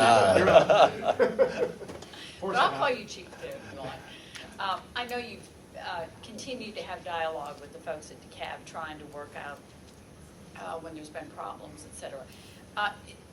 Have we given them enough of a chance to correct their issues? I mean, I know in my neighborhood, when police have been called recently, you all are there very quickly. So, I mean, I personally am not experiencing, in my little tiny world of having to call 911, that there's a problem.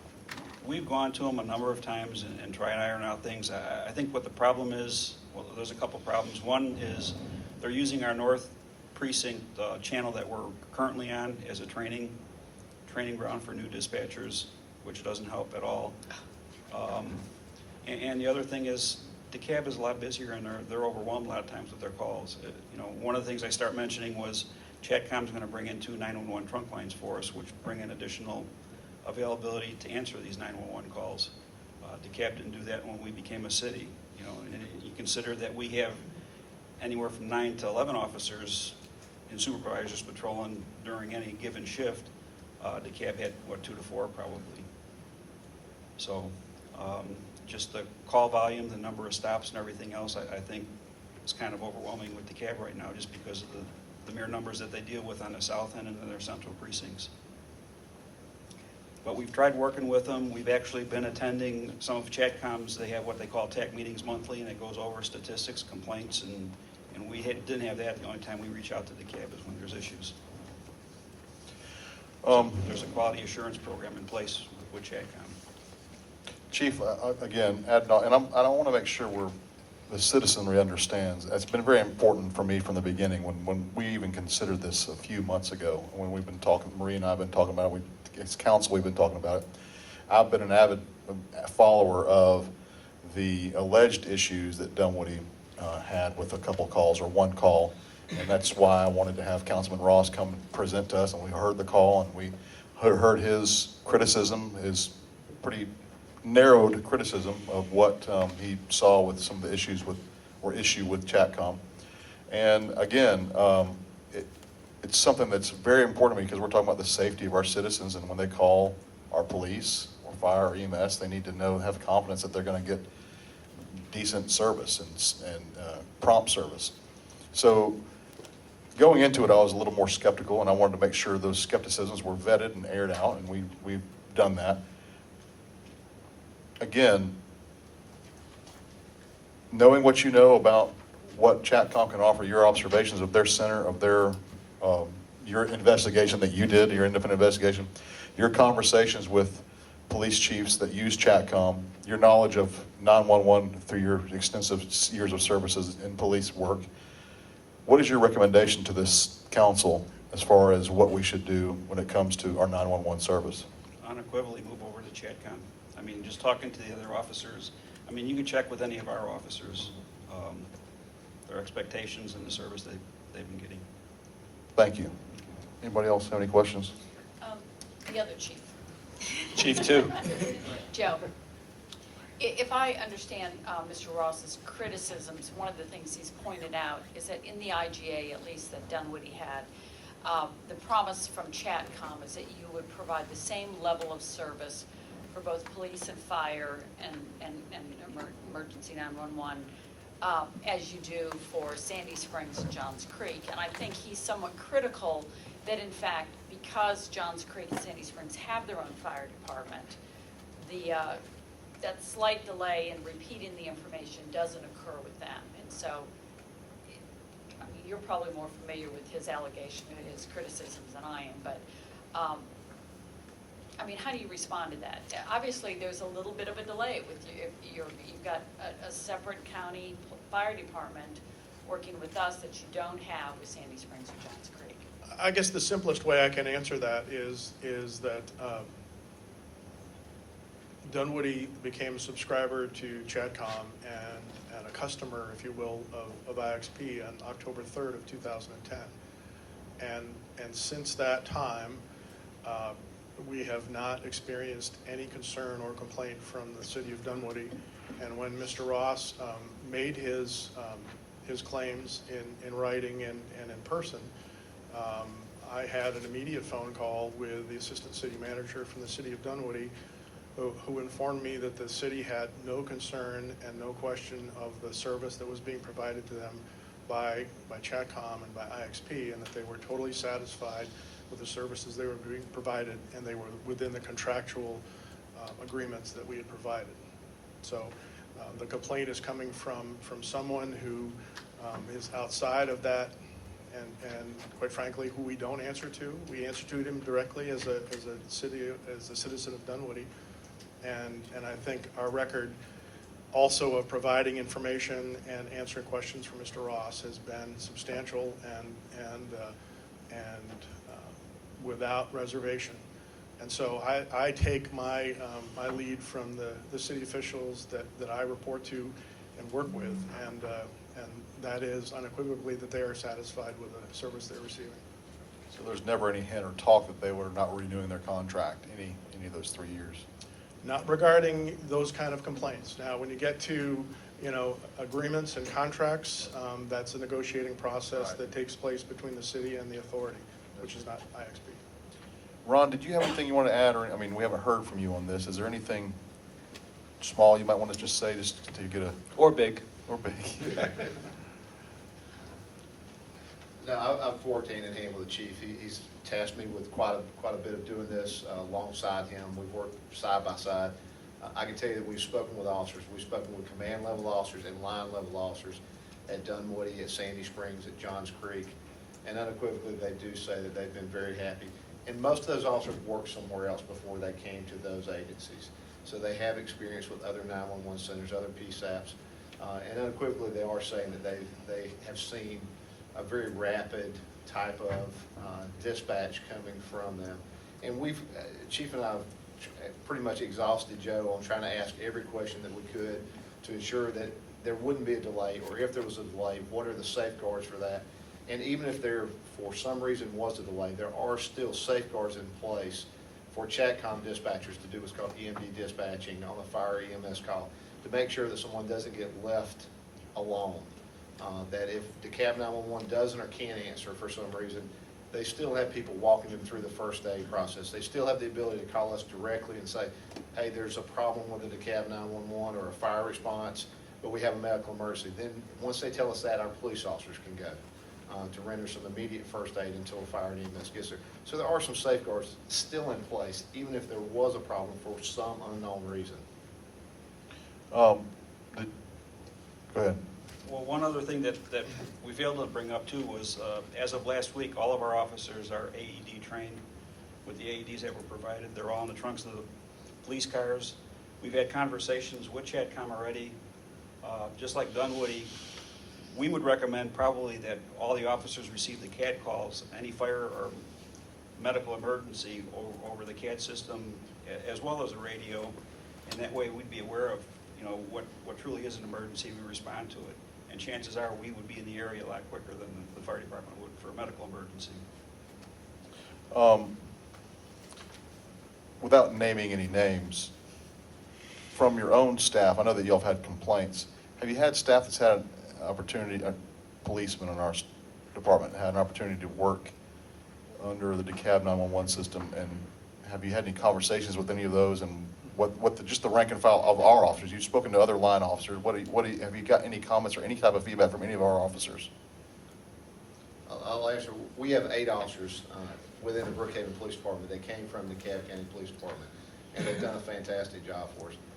The conversations I've had with a few of those officers, not all 8 individually, but the conversations I've had is what we've been experiencing was their experience of status quo from their experience with the DeKalb PD. This is not us standing here bashing the deputy, because they have done some very good things as well. We've praised them a few times for some really good things some of their dispatchers did. But what we're hearing from those DeKalb officers, who are now Brookhaven officers, is the pattern that we see, it was the same pattern they experienced as DeKalb officers. Along the same lines, do we have any officers, and have you had discussions with them who've come from the Chatcom service area to Brookhaven? We have line level all the way to command level officers who had experience working under the Chatcom system, including 2 of our lieutenants and a couple of our line level officers. The chief and I have had those conversations individually with those because they have that firsthand experience. They all love Chatcom. And that's their words, that they love Chatcom. Thank you. We appreciate it. Anything else, any final words? All right, thank you. All right. Okay, the next item is the consideration for the ordinance to amend Chapter 14. This is your stream buffer ordinance. At the last meeting, you all asked that, well, first of all, at the last meeting, you all came to an agreement as to what the final version of the ordinance would be for public inspection, and you asked that that be placed on the website for comments from the public. We did that, and as of this morning, my understanding was there were no comments received. Okay, so no comments received from the public on the last version of the stream buffer ordinance. And Susan is here and Bennett is here to speak to it, to answer any questions if you have those. I did have one question. I'd asked you about this earlier, just want to make sure. If we wanted to put a bridge, a pedestrian or a bridge and an ambulance to get across in one of our parks, would the stream buffer ordinance allow us to do that? Yes, a transportation route crossing a stream buffer is an exempted activity. Okay, good. What about if it's,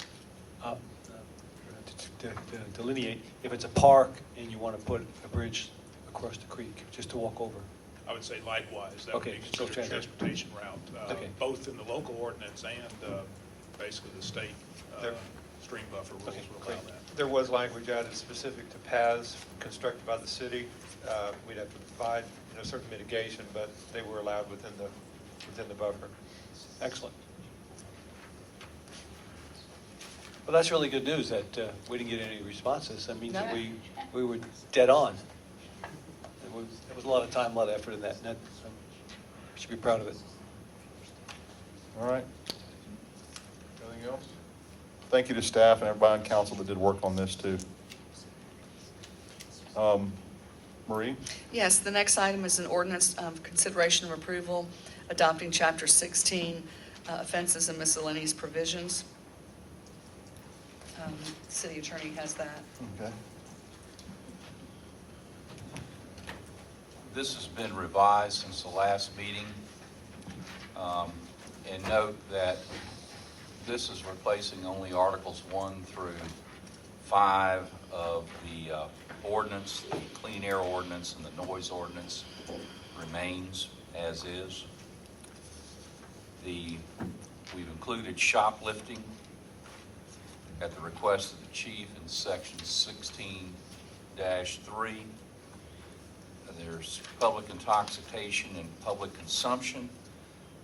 We really didn't have a consensus as to how council wanted to flow with that, so what the ordinance provides is that there is no open containers unless there's a permit for it, for whatever reason.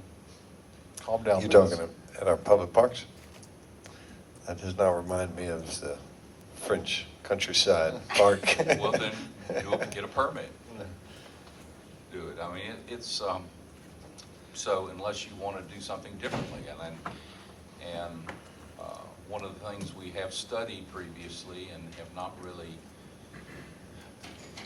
been on a work session agenda is procedures involving alcohol in parks. Also procedures as far as, making the parks available to the public for a fee to have functions, those types of things. Well, I can certainly understand when you have larger functions, but my hope would be, and this may be a discussion for another day, we may just need to revisit this one, but my hope would be that we allow our citizens to prove themselves. And if they're, I'd like to get the public safety input, then also, allow our citizens to either prove that they're responsible or irresponsible on this. And my gut is to defer to more tolerance for this kind of thing until until people prove that they're not responsible enough, and it becomes a public safety risk. So, Well, I think you'll find today, based upon the discussions I've had with my 24-year-old daughter who's participating in the tennis leagues, they are taking beer and putting them, carrying them in coolers and drinking. Now, we have an ordinance which prohibits that, and probably you're seeing the same thing in softball games with adults and those types of things. Now, you can look the other way and not deal with it until somebody gets out of hand. But still, we gotta define what the rules are gonna be.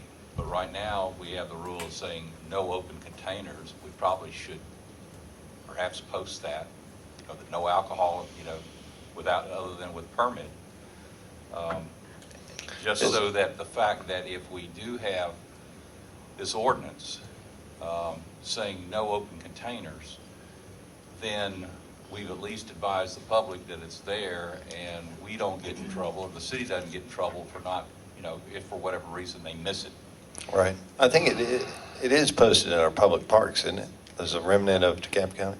I don't look like the person who goes to a park, so somebody else will have to answer. I think it's there. But, the idea is that if you were having a family picnic and you wanted to have a bottle of wine, that would be illegal in the Brookhaven Park. And I don't know my belief is that that's something that is reasonable to allow.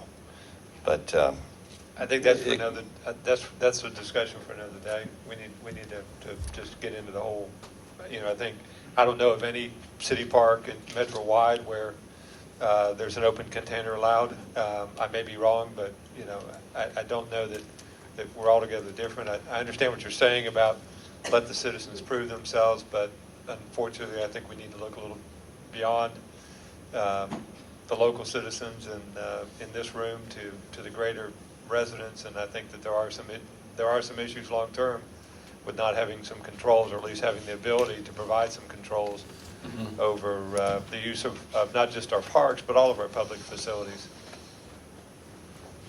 we can take it up later. But we're about to, this is on consideration to be approved tonight, this chapter 16, right? Well, I don't know if there's any other, it sounds like I may be the only one who's got an issue with this. I have a little bit of an issue. I agree with you, Bates. We're dealing with adults here. Yeah. And I would think it would be the exception, and I know it's a liability to the city that we always have to consider. That's always a cursory remark here, but I do. I'm very much in favor of your points here. Well, I think that it's not without a backstop. Public intoxication is an ordinance that we can uphold. So, Underage drinking is an ordinance that we can uphold. We're dealing with adults on this issue.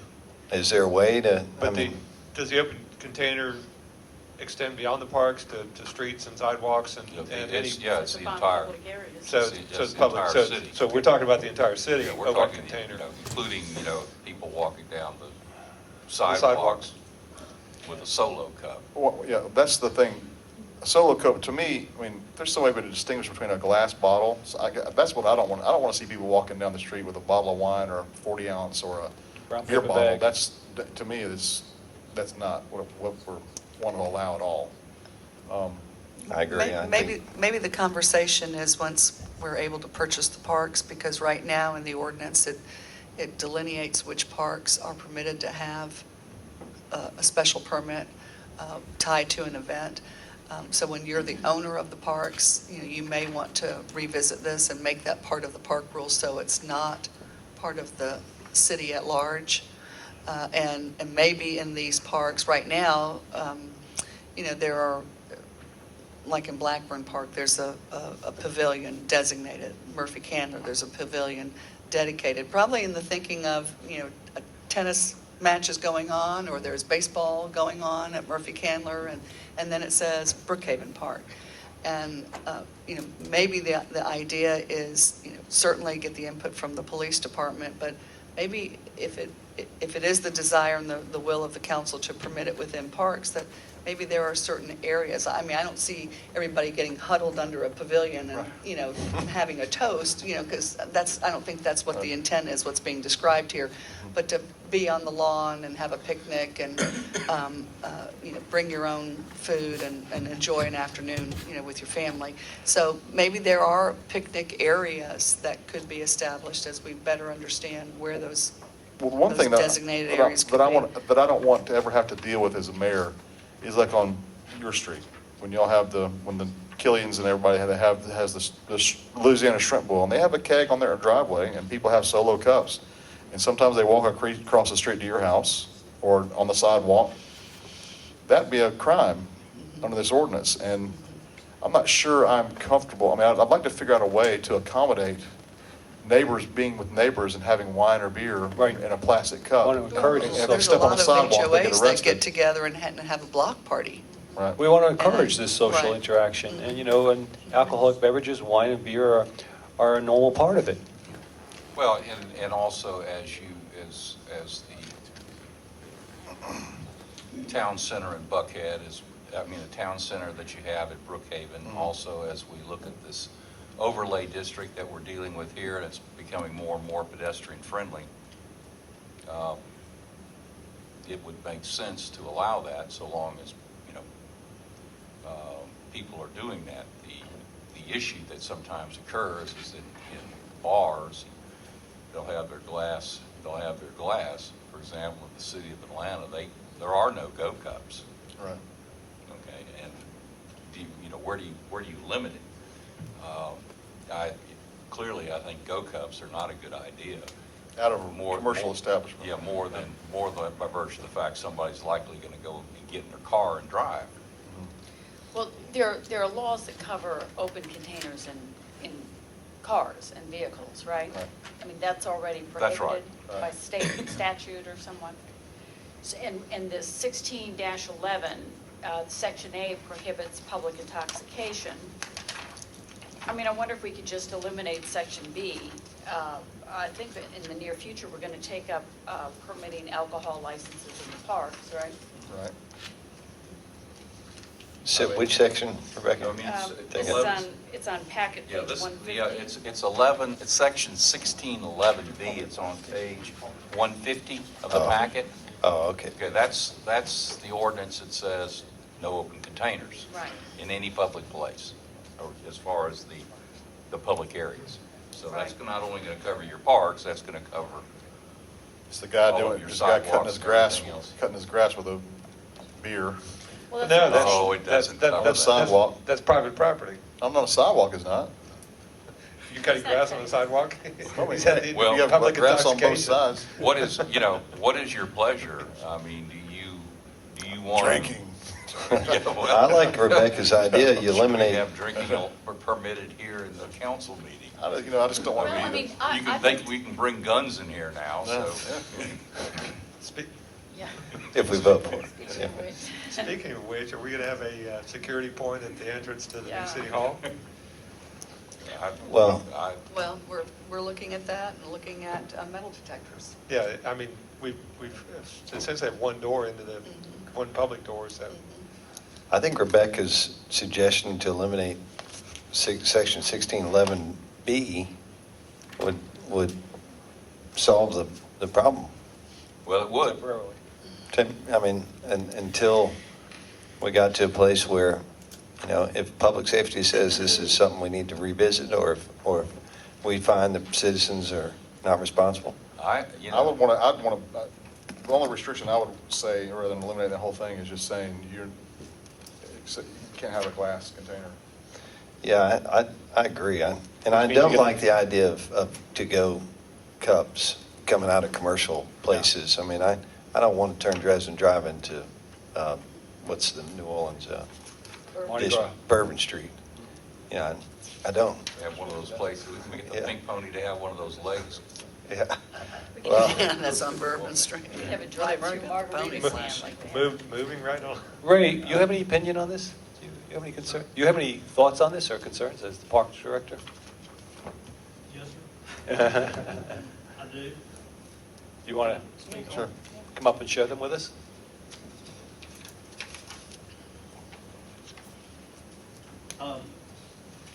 I've actually been in situations before where city Ray, council. can you talk into the mic? Oh, excuse me. I have been in situations before where city council's actually approved this accident has happened, and they actually went in and actually done away with it for the next day. I'm pretty much, to be honest with you, I'm actually opposed to having alcohol actually in the park unless it's actually absolutely restricted and confined to one specific area. So that's kind of my viewpoint on it. The thing is I get to work every morning. There's beer cans around Linwood.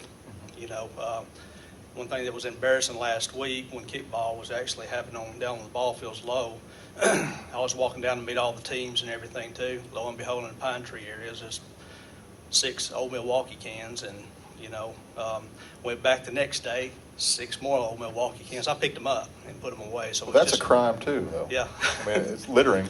And So we- probably if we catch it- probably loitering. Yeah. But you know, the thing about it is I mean, you're going to have to. It's going to take an individual to set an example by, you know. So, but I would. I'm just opposed to having it in the parks, to be honest with you. Mhm. Totally. Thank you. Okay. All right. What about the chief? Chief, any thoughts from your side of the house? Yeah. Keeping my fingers crossed from something more optimistic. Well, I think I jumped up last time we talked about this. My concern is, you know, as far as softball, I've worked at other cities where softball leagues get out of hand after the game. They're just going to mill around and drink until they're drunk. And Wouldn't leave the public parks late. intoxication cover that, though? It would, but that, talk about the resources are going to be involved with rounding up 50 guys from softball It leagues. actually works pretty well now to send them over to Joe's Grill and our Pub 71 and, Mhm. you know. Brings in revenue for Yeah, they like the that. businesses. It keeps it confined to a bar where you can regulate it. Well, I certainly, I mean, I don't like the idea of kegs being set up on the park. You know, I just don't know how you can regulate around that. I mean, you hate to force the citizens who want to have a wine and cheese picnic to, be hiding from the police. I think that's just a, Well, I think if it's regulated in certain areas, but if you open it up to any public area, you're going to have people walking down state routes, No, city streets. I don't think and we're things like suggesting that. I think Yeah. we're just talking parks. parks is But my that's- preference, If is you just eliminate parks. that part of it, I think it opens it up. Do we I'd have like to hear from the revisit? public on, man, that's, Oh, we're about to vote on it. well, I know. Well, Well, tonight you'll vote on it if you want to. Amend I it mean, you later? can always, you can amend it, you can approve it, or you can take it out. If we're under the cab law on this right now, correct? Yeah, That's right. I think Marie's point is good. We probably really want to make sure we take this up when we have ownership. But I do think we probably need to get this on a work session sooner than later, because ownership may come sooner than later. Because I think this is a good conversation to have.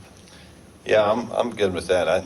I mean, let's pass it as written tonight and revisit it when we own the parks. And I think that's Well, the important thank you. part. I know Tom set up with Tim Tanner, who's we were working with readopting or redoing the ordinances. And this is just work in progress, so Right. we're going to be adding much more to it, I think, as we go along. Thanks, Okay. Chief. Just to let the public know, we'll revisit this, and we would like to hear from the public on this exact issue. Is this something we should post like we did with the, Stream buffer? yeah? Probably. Yeah. I think that's a good idea, but I would like to post something that has at least some parameters of what you all are thinking, so we can solicit comment. We on- probably should do that too after we own the parks. and Correct, After we have a work absolutely. session, so we can do the Yeah, parameters. absolutely. I agree. Because there's also other rules that I'm sure Ray wants to institute that we need to, discuss as well, because there's a difference from being an operator and an owner. Mhm. I'd like to suggest one change, and that's on page 145, section 1633, moving household goods, just changing the time from 10 o'clock to 8 o'clock. And this sort of falls in line with some of the emails and things I've gotten recently about construction hours or construction activities after hours. People are getting very upset with What was late the page night. number again, Jim? I'm Page sorry. 145, section 16-33. You've got an earlier You got the packet. wrong, Okay, so it's page 22 of the, it's section 16-33, whatever. Yeah. Yeah. Whatever page that's on. It's Okay, moving household goods. 160, okay. 160. Sorry. 10 PM, 7 AM. Change it to 8 to 7. And also, we have Eastern Standard Oh, Time. is that there gonna any- be Is that going to be a problem? 8 No? PM? 8 PM, from 10 PM to 8 PM. 8 a.m. No, 7 10 AM to 10 PM is what it says, Eastern Standard Time. Why would Eastern Standard Time be a problem? Okay, the one I'm looking at says 10 PM and 7 AM Eastern. Which says you can't do it, you can't can't do it. do it during those hours. You can't do it between 10 and 7. Yeah, I'm suggesting move it forward to 8. So you From can't 10 do it to from 8. 8 PM Yeah, until from 8 7 PM AM. to 7 AM. No moving vans before 8 AM. Yeah, basically no, what 8 it's getting. PM, no moving At of all. household goods Right. between 8 PM and 7 AM. And notwithstanding daylight savings time, we are on Eastern Standard Time. Okay? Right. Yeah, that, I mean, that's just, that's. Okay. I that's- don't know. so- I don't know that you're actually saying, Jim, that instead of 10 PM, you want to go back to 8 PM? Yeah. Yes, I'm I- saying expand the window that it's not allowed. Most I of mean, my moves have been after 8 o'clock. Yeah, a lot of young professionals aren't getting off of work until Again, 7. this is a professional, The owner can move Yeah. all night long. if Yeah. he wants.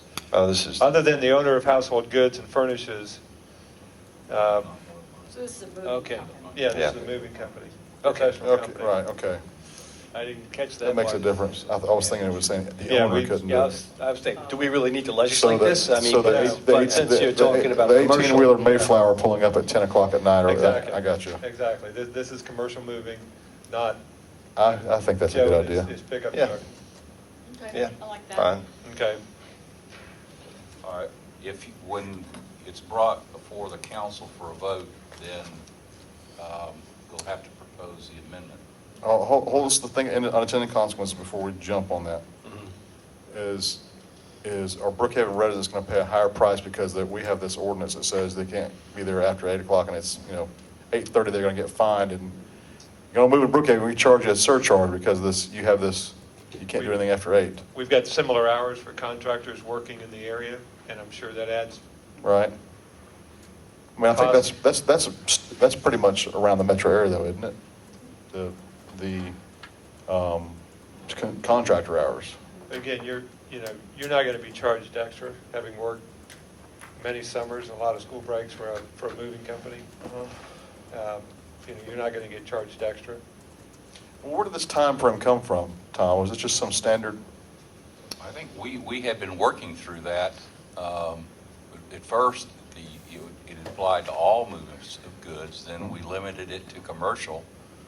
With the time I'm talking about. Was it a carryover from the I cab? have no idea. Was Yeah, it- it was a carryover from the cab, and Yeah. again, it's along the same lines of other commercial activity in a residential district. Trying to limit the hours. I was just going to say, whatever the time is, we need to do a good job to inform the public because, you get these professional moving companies that come in. Sometimes they don't show up till noon or 1 o'clock. And if they're moving a lot of household goods, they could be still loading at 8:30 in the evening. So I would hate for somebody to be so close to finishing. They got to pay for a whole nother day. They've got to pay for another day. And, so, again, whatever time you all think is appropriate, we need to be sure the public understands that, and we're reaching out to the professional moving company so they get it, so that they know that maybe they need to show up at 10 o'clock if they've got, Yeah, I was 5,000 going to say, the pounds. compromise should be 9 o'clock Yeah. if we're going to do, Jim, Yeah, I because, think- if you're taking Eastern Standard Time and daylight savings time, Right. it doesn't get dark until 9 o'clock.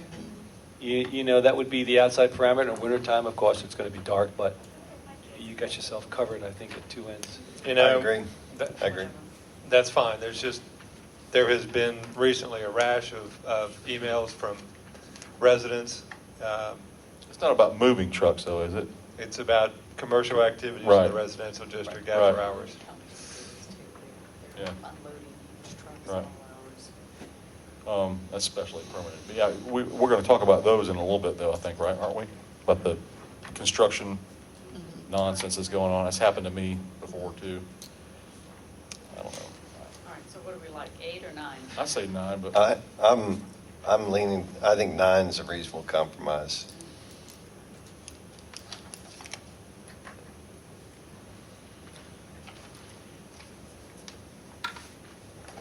Well, you'll have the opportunity to reflect upon it. all right. There'll be a motion. All right, was there any further discussion about the drug magazines and paraphernalia? Yeah, we have added, Where's that? let's see, hold on. Displays? Section 1654. Yeah. Page 167.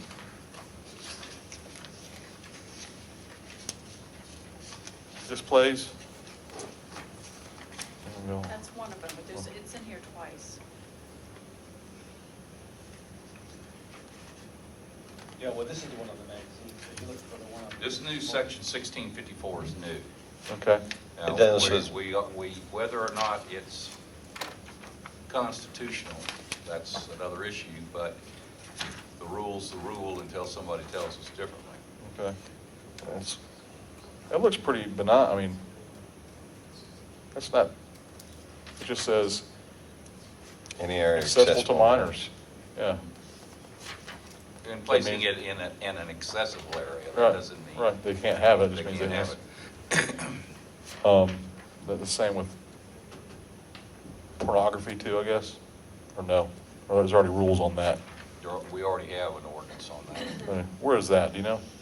somewhere in that book of code of ordinances. Okay. So I don't, as far as I'm not able to tell you. but Where was the second part you're talking about? Well, I'm looking, I remember seeing it twice. Well, I'm,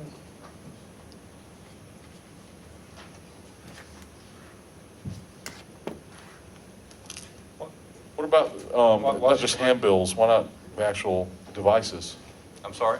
It says no publication, but it doesn't talk about the actual devices themselves that happen to be behind the counter. that's the point. Well, it's drug paraphernalia. Yeah. No, Are you talking about? promote the sale of objects, Look doesn't at say the objects themselves. 1653. It starts on the bottom of page 165.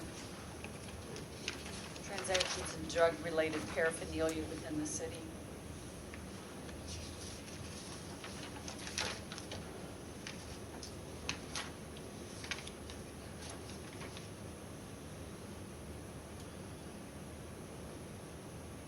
Again, I think we're talking about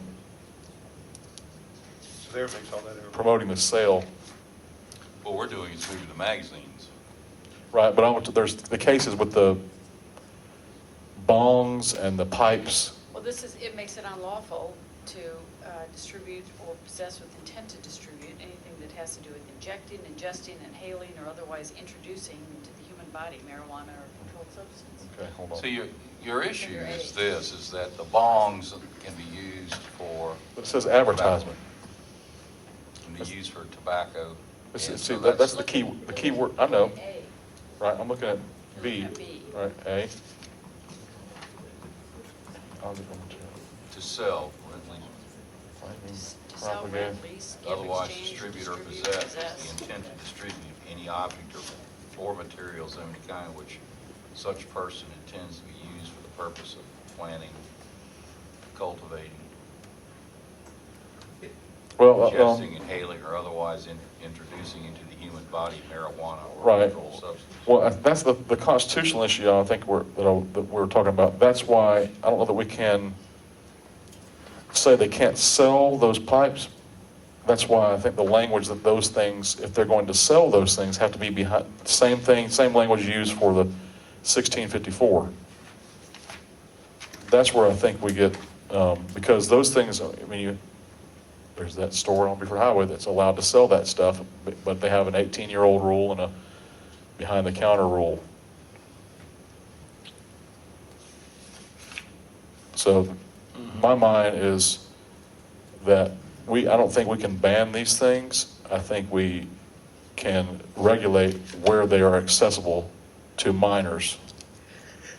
And A, bans them but doesn't make it inaccessible. B, talks about advertising for them. So if you could apply 1654 to A, rather than saying they can't sell it, just say place in area inaccessible and put that whole laundry list of things.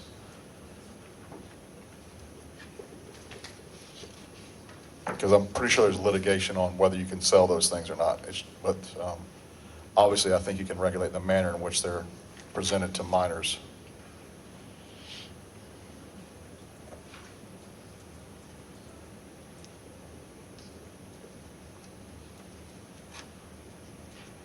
And what I'm specifically talking about are the glass cases next to the magazines that are at my children's level, where they have knives with dragons on them and pipes of all types, glass, funny colored, we know what they're used for. Those, I think we can say, because they're intended to be used as ingesting tobacco, but they're intended for other things, really. Those have to be out of access to minors. They can still sell them. I'm not saying that we want to ban the sale of them. We need to say that the access to them needs to be the same language in 1654. Okay. Does that make sense, everybody up here? Jim, do you have any comment on it? Yes. You're taking a nap on that one, weren't you? Well- Do you have any comment on that? No. No, it's fine. Just we need to come up with some language. Well, I think the language is there. We just need to cut and paste. I'll Tom will work on I'll do that before the Okay. All right. meeting. Where did we end up with the fire alarms, the false alarms? We've cut and pasted dramatically. It's been totally revamped. These are Tim's words. It's been revamped and it's simple. Do we have any penalties or what's the? The chief just asked me about that. We need to add it to the list of fines that we revamp. So after how many strikes is it? I'm sorry, I'm trying to, is it 3? Second false alarm. I think you're allowed 2 free false alarms, then it says go to the schedule of fines at the end of the ordinance, which would be up to, I guess, you to decide. What would you think would be an appropriate fine? They're all over the place on that, and I think that'd be council decision is, they range anywhere from $50 for the first, actually the third through whatever. You don't They start escalate getting from fined there. until the third one, is that correct? Right. Yes. In a calendar year. So it's either 25 or 50 is what I've seen. Any preference on the amount? Well, but if we're giving them 3, until the third. 2 time, strikes, then then let's pump it up. It's pumped up a lot of times, and then after the 10th one, it's $100. I think Ms. Williams was probably thinking of starting with $100. Yeah. But that as far as the schedule of fines that is reviewed and amended, it needs to be included there. Right, okay. So that'll have to be either introduced next week, or we can go ahead and amend the schedule of fines to include that for Well, amount let's think tonight. about that. We're going to be talking about fines, maybe about construction hours. I think there's some sentiment to make those have real teeth. Right. So, why would we find a contractor, I don't know, $100 for delivering materials past 8 o'clock and not find somebody after the third time waking up the whole neighborhood with their alarm? Or we could do $50 on the third time and then pump it up to 100 on the fourth time. You go to 100 for that. Why don't you do it in $25 increments? Just every time you do it, there's just that much more of a penalty. What was the initial fine? What did it start at? We don't have one yet. Well, 25, 50, 75, 100, I mean, it's going to get progressively worse if you don't address the issue. I like that. I think it's an enforcement issue. I mean, I don't know that we have the manpower to go ding everybody on every false alarm, do we? Who's that question to? Chief? We're responding to them, and what happens is the officer could code the alarm when they get done on the CAD system to what took place, whether it was false or whatever, and then we could have one of the assistants or PSRs handle. Okay, Review so those, if we so- can do that, then, yeah. Yeah. I like that. But I'd start at 50 or 100 and go up from there.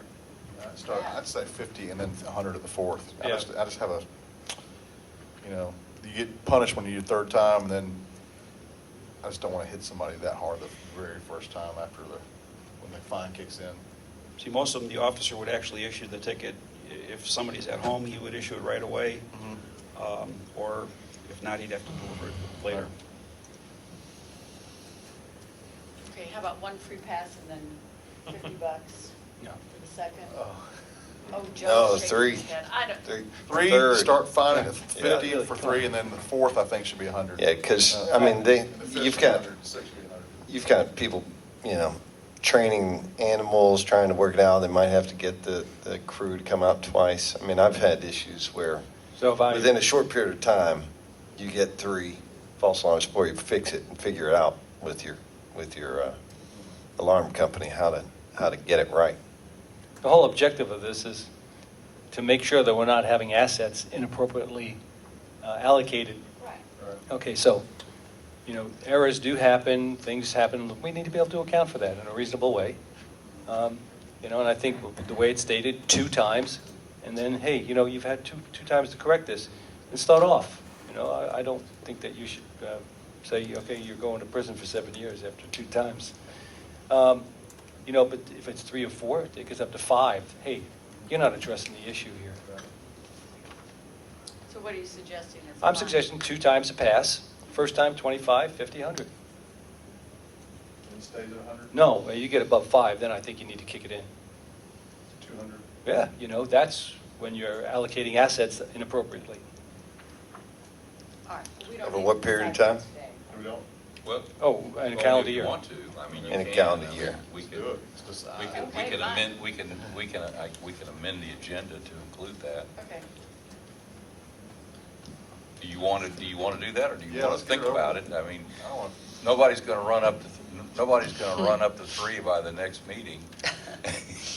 We hope. They might. Hmm?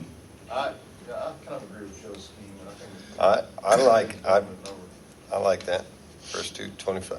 No, it'd be Third. two passes, the third is 25, the fourth is 50, and the fifth is 100. And then if it goes 6 or above, it's 200. Yeah, really, I mean, First, the second is 50.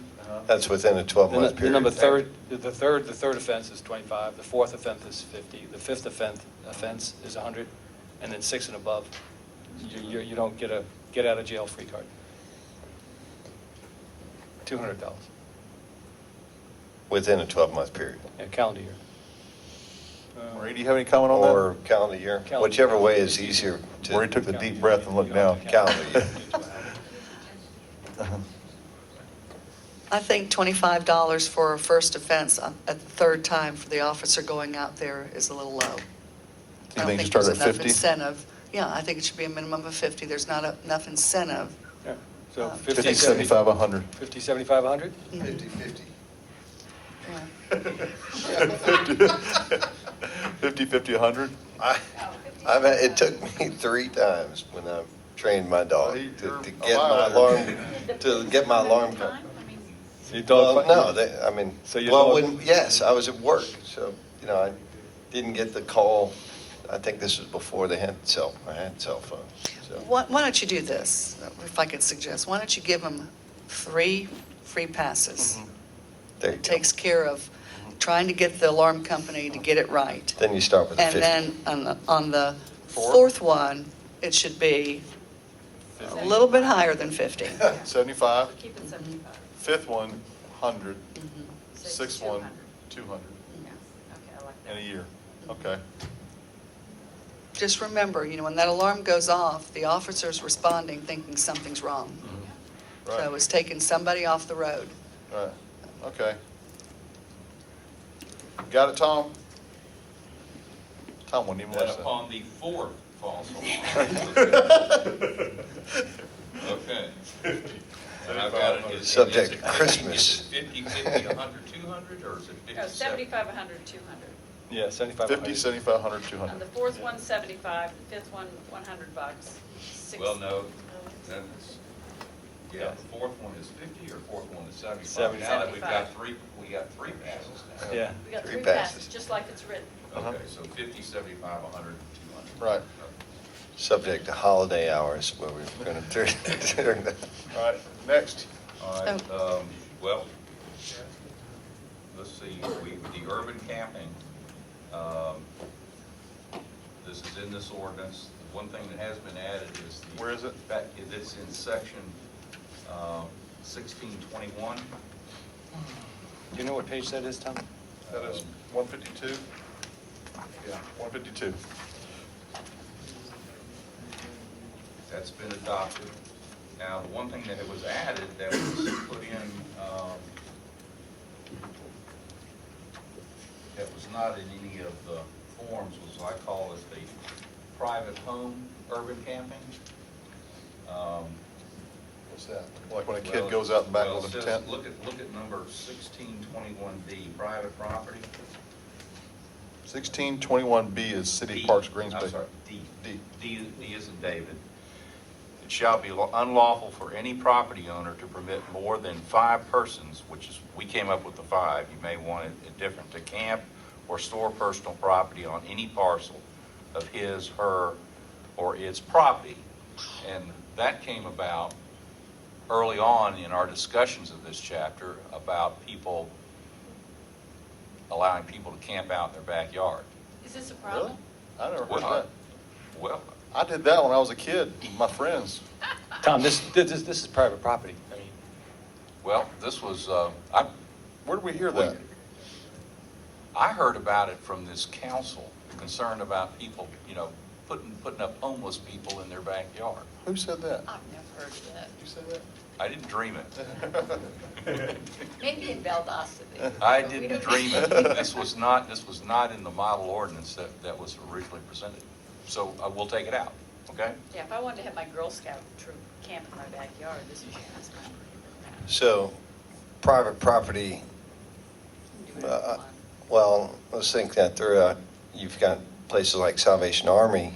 I don't know if there is it private property if they're camping on Well, that? well, maybe that was where it kind of came from, is the Yeah. Salvation Army. It may be They on are, I the think. creek right of ways. I mean, I don't know where. Well, I mean, anything else, I mean, within the public areas, you can't do it.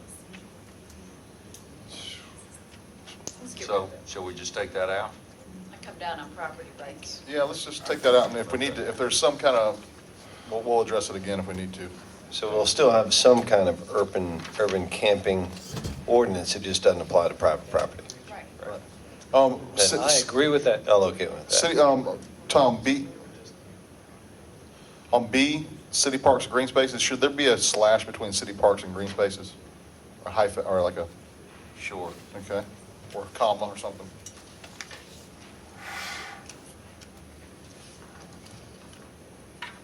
Say cities, park, and green spaces. Really? Yeah, All right, so there was, in the begging, if we go to this 1631, Yeah.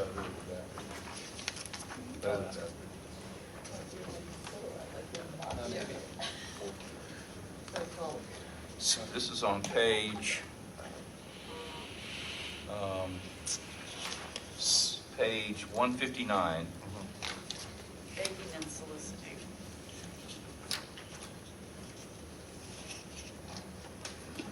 Too little I. Which page, 159, 159, uh-huh, C6, C6, where it okay. talks about the obtaining of alms by representatives of any tax exempt organization without either accosting or forcing oneself on the company of another. pursuant to a permit by the police department. That's the people staying on the roads collecting. That's right. They have to be Shall not licensed. exceed 12 hours in any one day. Okay. So these are the Shriners. I think that was, Jim, was that, now, my notes say that that was, that you wanted that inserted or inserted back. I think it's a good request. Unless you're like me and you fail to recollect. Yeah, I mean, I think what I brought up was the firemen with their Boots for Burns program that they do periodically. They clearly understand traffic patterns, and they may not be a nonprofit, but I don't see any reason why they should be prohibited from doing some of those things. I've seen phony nonprofits on Beaufort Highway. Oh, Yeah. phony nonprofits. That all over. or up there at the interstate at North Druid Hills and I-85. Yeah. Okay. It's been amended to permit smoking on private buses. I think That we was had Bates's that suggestion. discussion on there.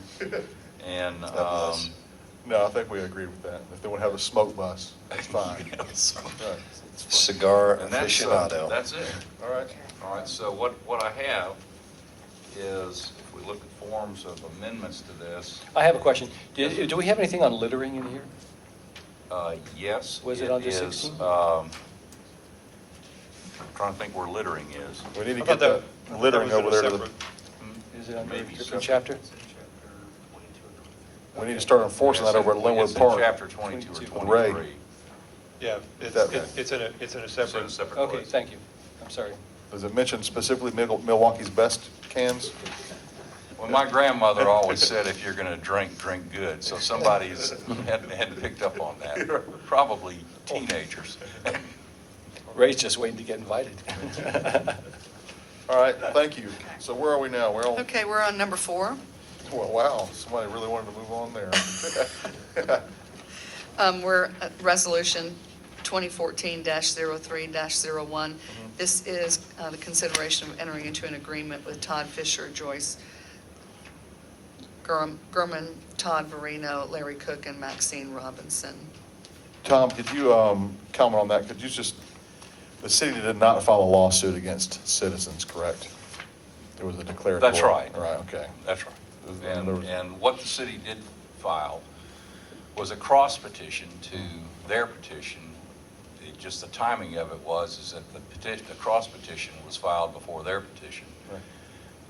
But really for the purpose to, just like what Linda was doing for her clients, was preserving the rights as far as the issue that the city had concerning the failure of the ZBA to rule on its motion Right. to dismiss. Right. So it was not one of these things where we're out trying to hound people and get money from them or anything like that. Right. But it has since been dismissed. And all the litigation will be dismissed Eventually. within Well- 60 days or something? Yeah, it's, under the settlement agreement, all of the conditions will be fulfilled, assuming council passes it this evening. And what will be remaining is the actual rezoning of Ms. Robinson's house, which will take place within that 60-day period of time. The planning commission hearing is in May, and then it will be heard by council at the May 27th meeting. So May 7th for planning, May 27th for council. So is that? less That's than a 60? little more Less. than 60 days, but that's not. Cycle. Okay. So under the agreement, what will be left is the process for that to go through. And in one of the next resolutions that you have is really where the council members are initiating a proposed ordinance to rezone her property from R85 to R100. So you'll be initiating that proposal. It then will go to the Planning Commission and for public hearing and for their recommendation. And then it will return to this council for public hearing and your vote. Let me ask you this, Tom. I know that's part of the settlement agreement. Do we have a separate request or application by Ms. Robinson herself to have her property rezoned? No. We don't need What that, it or- is she's consenting to this action in the agreement. She's signing it separately? And she's also signing a separate consent. Okay, so we have, definitely have her. Yeah, she's signing a definite consent. Okay. It was prepared by her counsel, and Okay. I've approved the form of that. Okay, But this is a means by which council can initiate rezoning under the ordinance, so long as two council members introduce the okay. legislation, or whatever you wish to call it. And by second, and by motioning and by second? Well, actually, you'll Co-sponsor? sign it. You're going to sign it. There's really no motion or second, so, the four council members, or as long as two of you all will sign it, then we're good to go All right. with that. All right, sounds good. Next? Okay, next will be Resolution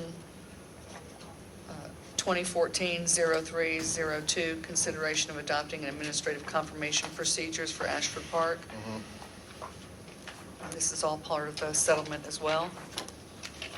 Yes, and this is recited in the settlement agreement, whereby the process will be that until the city adopts a new zoning map, or December 31, 2014, whichever is sooner, the following procedures will apply to the residents of Ashford Park, or the parcel owners of Ashford Park, and there's a map in there delineating where that is. And this will be the procedure in connection with any application for land development or improvements.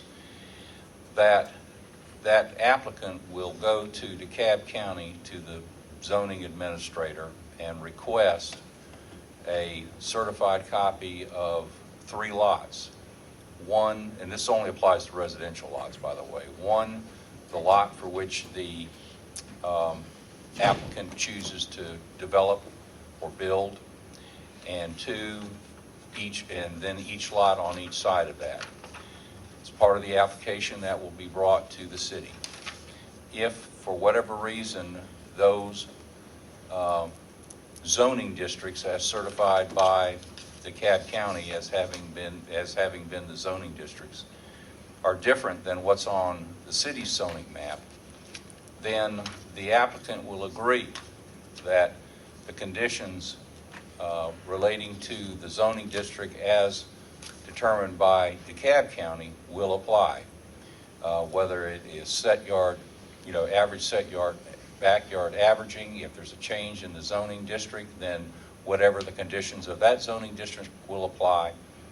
And if there are any items in the files relating to any variances or anything that had been granted that lot, that will also apply.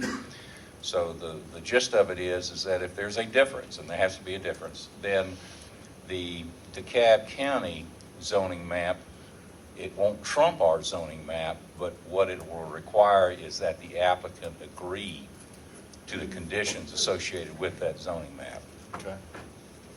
In the event of force majeure, acts of God or whatever, or in the event that the county certifies that it is unable to certify the zoning district, then this procedure would not apply and the city zoning map would control. All right, so Marie, the zoning procedure that's in the settlement agreement is one that we already have in place. The only difference is for Ashford Park, this one extra step is required because of the issues we've had out of Ashford Park with the zoning map. Correct. All right, so Correct. with the other procedures were already part of our. Doing the background check on the Right. parcel itself for any conditions. Okay. And correct. All right, Was there a time period specified for how long this would? till we adopt a zoning map. Okay. Until we adopt the new zoning map, which will be adopted August maybe, but. after, I guess, completion of the comprehensive Right. plan and when this study is finished. All right. And let me just mention, so that we're not surprised in the event this happens, we could be readopting the map twice. Because in August, we are going to be probably a few months ahead of the review and comment period for the Department of Community Affairs and the comprehensive plan. So August is when we think we're going to be, well before August, we believe we'll be completed with the zoning map audit, and then that will go to the Planning Commission. It'll go through Zoning Procedures Act, and then it'll come back to the council. If we find in the comprehensive plan there were recommendations for new zoning classifications, and in the past we've talked about creating a PUD, and there may be in the character areas or areas identified by the public of areas where that would be best suited. That could come back if council is in agreement to that, to not only. Doesn't affect this agreement. No, it doesn't, but I don't want the community, the affected party of this settlement, to get concerned that something's happening to them, that we could be in fact doing this twice. Okay. All right. Okay. Okay, other business, public comments, mayor's comments, all right, let's, so we go to the, Well, just one second, if you let me confer with the attorney.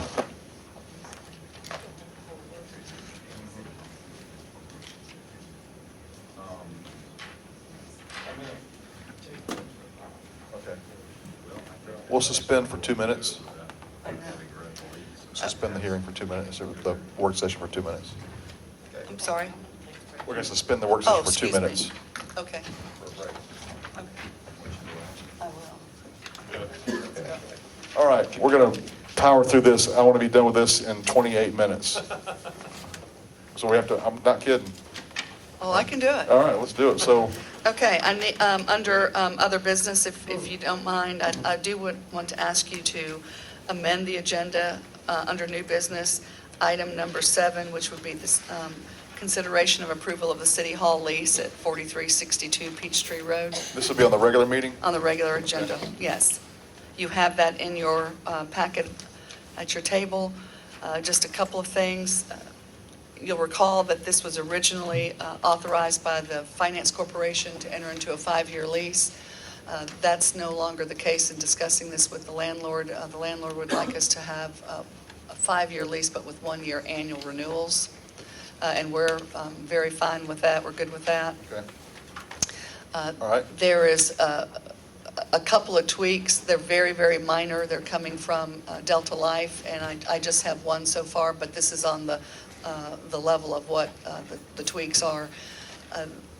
They're allowing us to have overflow parking in the parking deck, and they're saying that after 6 p.m. in the evening, that they want us to have an attendant there.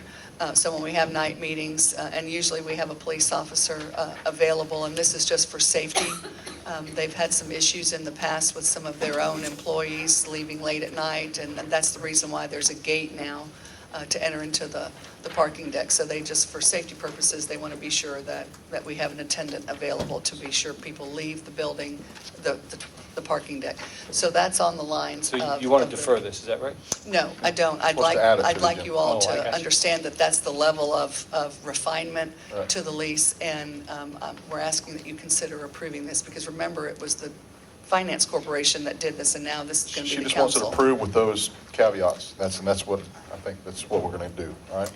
Okay. All right? All right, so now we're going to, yeah, and Tom has already Right. taken care of that. He and I Okay. talked about it. All right, now let's just quickly go to, since I have 27 minutes left, Yeah. under the work session, under upcoming agenda items, if I can just jump to that. Yes? The first one, I've talked with some of you about this idea, development regulations. You know that we have had some issues with some of our subdivisions and some of the residents, homeowners that have detention ponds in their backyards. They do not have an active HOA. There's no means or wherewithal or even ability to maintain these ponds. And, we want to change that. We can't change the fact that people now currently have ponds in their backyard, but for future purposes, I'd like to be able to go back into the development regs and amend them to provide for that in subdivisions where a detention pond is called for, that be in a standalone lot. Without a that home there- located on it. So there are public easements to get to it, to maintain it. and that's done in other cities in the metro area for this very reason. HOAs are abandoned, they're never properly funded, and the guy that has the detention pond in their backyard is on his own.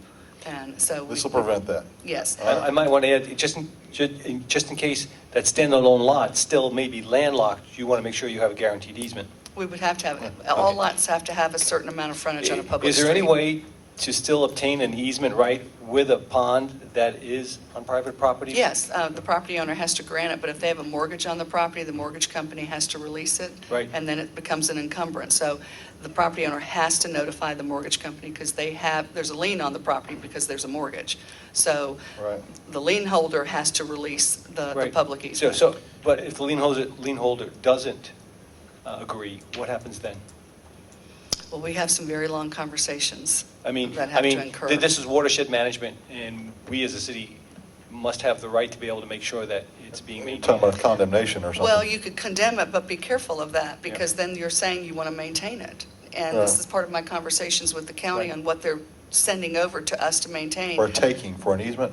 Well, you can do that because it is in the public interest, but if there is no wherewithal with that HOA to maintain that pond, then it's going to rest with the city to do that. And before you pass through that gate, Right. I want you to really think about it, because once you take one pond, I know. every I'm subdivision is going to ask you to take theirs, Right. and they are very, very not expensive. taking any pond. This is a work session, as soon as we identified where our bonds are, what our Well, liabilities are, where they're. Correct, and in fact, the county is supposed to share with me all of the ponds that they've been maintaining, some of which are in Brookhaven, that they were maintaining from the 1970s, so they will be coming to us for maintenance. When do you think you'll have that?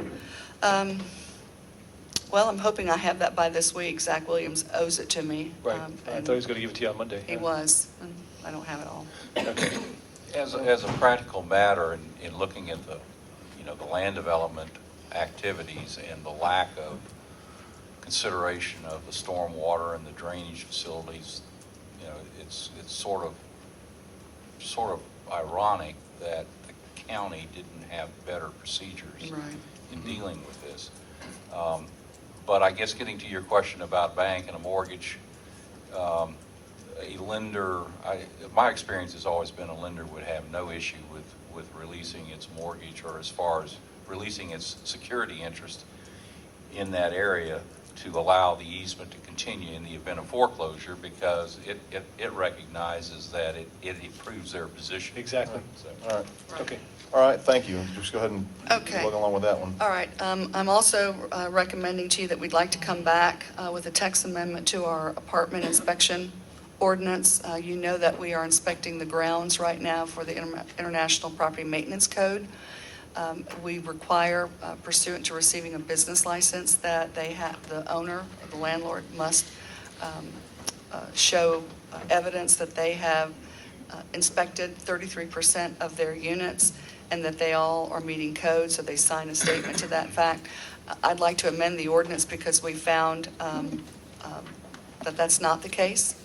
And so I'd like the ability to conduct an audit, a random audit of those units that they state are in fact meeting the code, so that we would have the ability to go in there. And we talked about this almost a year ago when we were talking about the International Property Maintenance Code. So I'd like to be able to come back and share some language with you on that.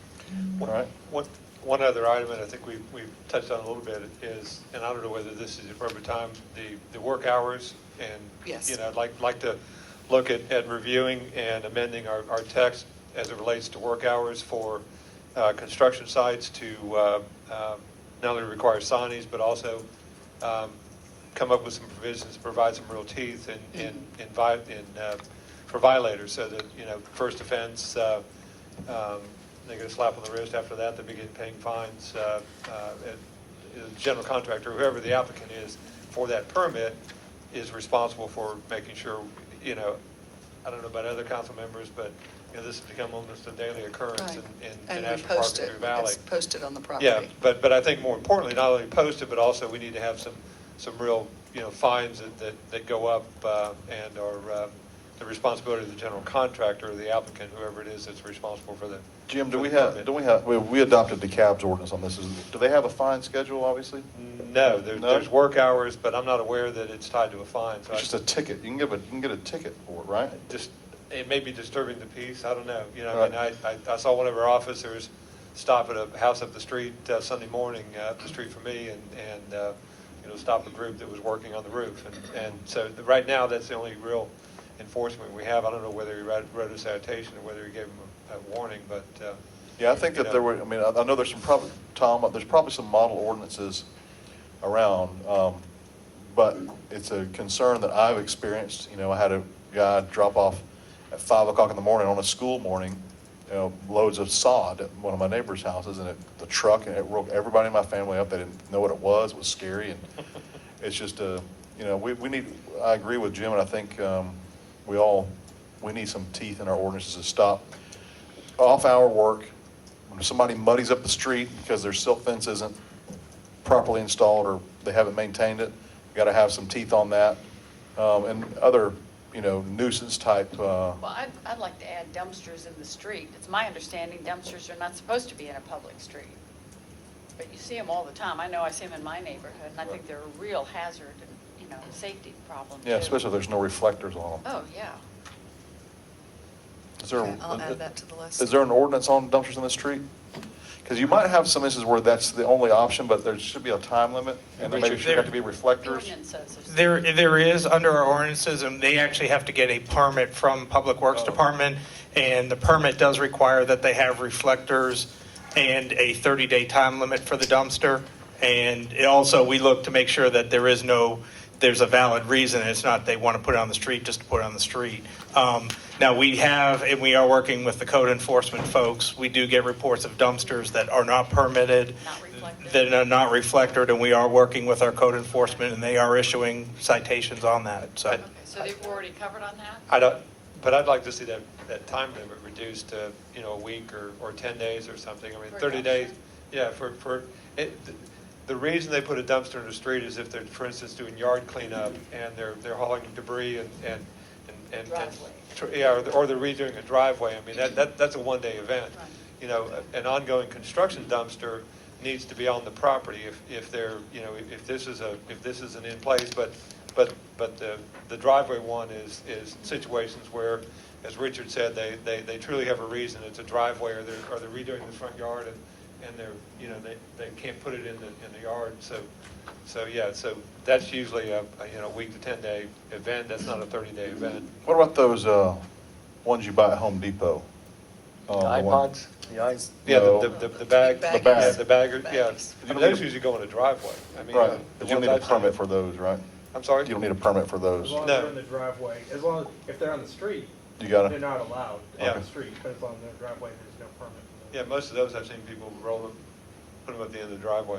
Jim, what other, because I've seen some of these emails, but I've been hearing anecdotally for, you know, years about people being annoyed by these types of things and their quality of life affected. What other top 3 or 4 violations that are pretty annoying do we need to have some teeth Well, in? I think that's it. I mean, I think it's just violation of the noise, you know, whether it's deliveries or construction. And what about the soil? When Well, mud in the the street? erosion control, I think we already have violations for soil and erosion control, don't we? We already have, they can be fined and citation and fined and things. Mhm. So, and again, I think it applies to the permittee or permittor, whoever pulled the building permit. I'd like to move on this pretty quickly, Marie. Can we have something for next week to vote on? Or Okay. next meeting? All right, well, and that includes the work hours, posting and establishing the fines, Mhm. posting the work hours and the dumpsters we're talking about? Yes. Yeah, okay. Okay. Thank you. And deliveries. And deliveries, Yeah, but yes. that all falls under the work hours. Okay. Bennett, we have it covered? Delivery of materials, which is Yeah. under the work hours. Something you want to say? No. I was just going to comment that the erosion ordinance does specify a process to go through for enforcement. Mhm. Notification, stop work order, citation, and for certain violations, you can issue a citation immediately, such as mud going into a stream or, you know, an egregious issue at a site. Okay. That's in the erosion ordinance. plans. Okay, all right, thank you.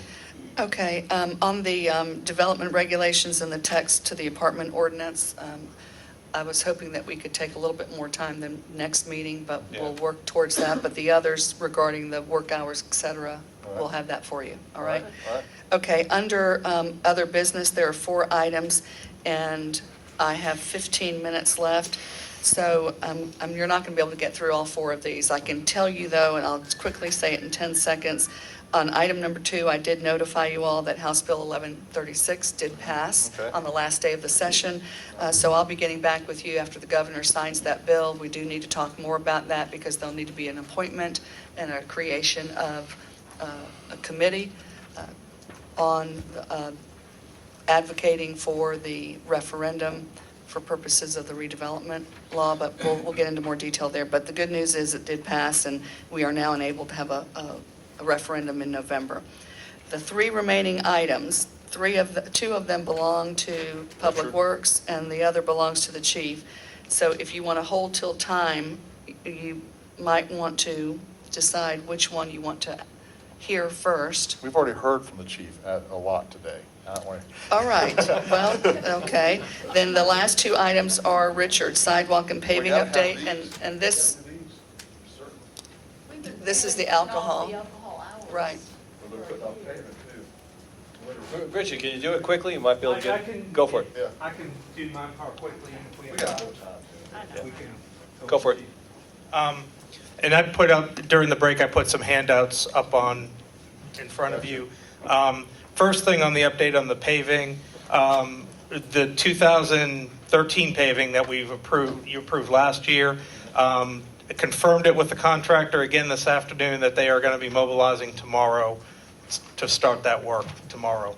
When you say mobilizing.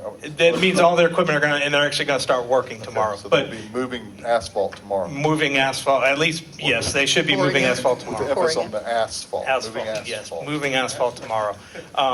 And we expect, with the weather, it looks like we're going to get some rain Friday and on Saturday, but it looks like we're expecting them to be done Monday, or if they get Wednesday, Thursday, and then Monday, Tuesday into next week. It shouldn't take Make them sure more they than have 3 or 4 umbrellas. days. That's right. Citywide, they're going to do all the roads? They're going to do all 5, 4 of the 5. Pamela, we're going to have to work around the weather and either defer it to spring break week, which we've waited so long, we're right on top of spring break week, so we may have to have them come back and do that one road. But the other 4 roads will be done.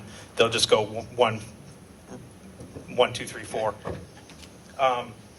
On the 2013 sidewalk construction, I put in there, what I put in there is kind of an update of where the projects that we've done so far there's 2 pieces of paper. One's the 2013 sidewalk construction is kind of the original list that we had I've added columns for the contractor estimate, the PO that we issued, and then the final cost for the 2 sidewalks we've completed. And then it has the POs that we have in place for Windsor Parkway, the 2 sections of Windsor Parkway. On Windsor, we've got the approved PO for Phase 1 of Windsor, which is supposed to start we're trying to get them started this week on that. We held off on Phase 2, the Phase 2 part for the moment. With the way the cost came in, if you remember, that was one that was added to the list after the fact. And what we're concerned about is with the budget. If you can see from original cost estimate, we budgeted $400,000 and we're already at $445,000 with the 2 added Humility and Windsor Parkway. And with the estimates even coming in a little bit higher right now, we want to make sure where the actual construction costs come before we commit to issue the PO for the other Windsor Parkway. We're also working with the contractor to try to tighten up that purchase order. One of the things when you do these design build, you have to kind of throw a lot of things into the PO that you may or may not need. We're trying to refine that and pull some of the things we don't think we will need out of that purchase order so that to reduce the cost of that, the initial cost of that, to get something that's more in line with what the actual final construction will be. And then I also, at the city manager's request, I created where we went and had these allocated by district. I went and just did a summary of where, how how the budget allocation per district and where the money was coming from the different ones. Obviously, if you look at the budget remaining column, it's incomplete because we haven't filled in all the actual costs yet, or we haven't figured out how we're, for the ones, a couple of the sidewalks that are shared between, especially between District 1 and District 3 and the mayor, how we're allocating all those costs, or how we will be able to allocate all those costs yet. So that's on sidewalks, and paving, if you have any questions on those. Do we before we know move on the city limits to Mabry portion on the Windsor Parkway, I'm trying to figure out if Sandy Springs sidewalk goes to that. No. It doesn't? No. On that one, I talked to this mayor of Sandy Springs the other day, and I wanted to get with them before we do that one. I mean, do you agree on that base? Yeah, it actually had the largest number of requests of any sidewalk area in the city. What, I'm talking about From the city of Sandy Springs up to Osborne. Actually, there's one neighborhood that Yes. is extremely active in walking up that area, and that's a highly trafficked road, and they've got, what they call them, they're pig trails. Pig trails. I'm talking about just the city limits to Mabry, not the city limits to Osborne. I know the Osborne to Mabry is that one section you're talking about. City limits to Mabry is where I'm talking about. It's the most, if I'm not mistaken, that was the most actively requested sidewalk in the city. I thought it was from Osborne to Mabry. No, it was both. It was both, but when we said, we had put Osborne to Mabry because I had realized from a budgetary standpoint, that's real, with what we had budgeted is what we could do. The request from the neighborhood that's right at the city limits is they had wanted to see if we could do that remaining section from the city limits to Mabry so that they could access a sidewalk, because they're a heavily walking community. So there is a community there. That's why it was added as if we could do, we'll have to look at the budget, and that's why we held off on doing the PO on that part for now. It's just, I know that both of those estimates come in double what we estimated, it seems like. I can understand on the Mabry to Osborne portion, we've got a lot of trees to cut down, but the city limit to Mabry, I believe, is just dirt. It's dirt. There's some trees there, and there's some curb issues we're worried about, because there's granite curb there, but it's very low. We're going to look at, what we're trying to do is look and see if we can save the granite curb and not replace it at this time to reduce the cost of the project down. And that was the initial estimate that's shown here, had it replacing all the curb with new curb and gutter, which we're trying to see if we can do without doing that. So Bates is the only one that went over budget. Is that right? So far. Hold on. I've got the honors of being the most under budget. That's Rebecca and Bates. But then let's bear in mind, these are 2013 funds. Right. So we haven't even, Yes, we haven't, and there's opportunities with either amending the budget to increase it 2013, or when we start selecting 2014 to roll some of these projects into that as well under the 2014 sidewalks. If we select 2014 soon, then we could put that city limits to Mabry in there. Yes, we could. So then when it's done, it can be done at the same time. Either done at the same time or done soon after that, yes. We could do that. We could have it done in 2013 because it looks like we've got $60,000, $70,000 left over. I've got 31 that I haven't allocated. Right.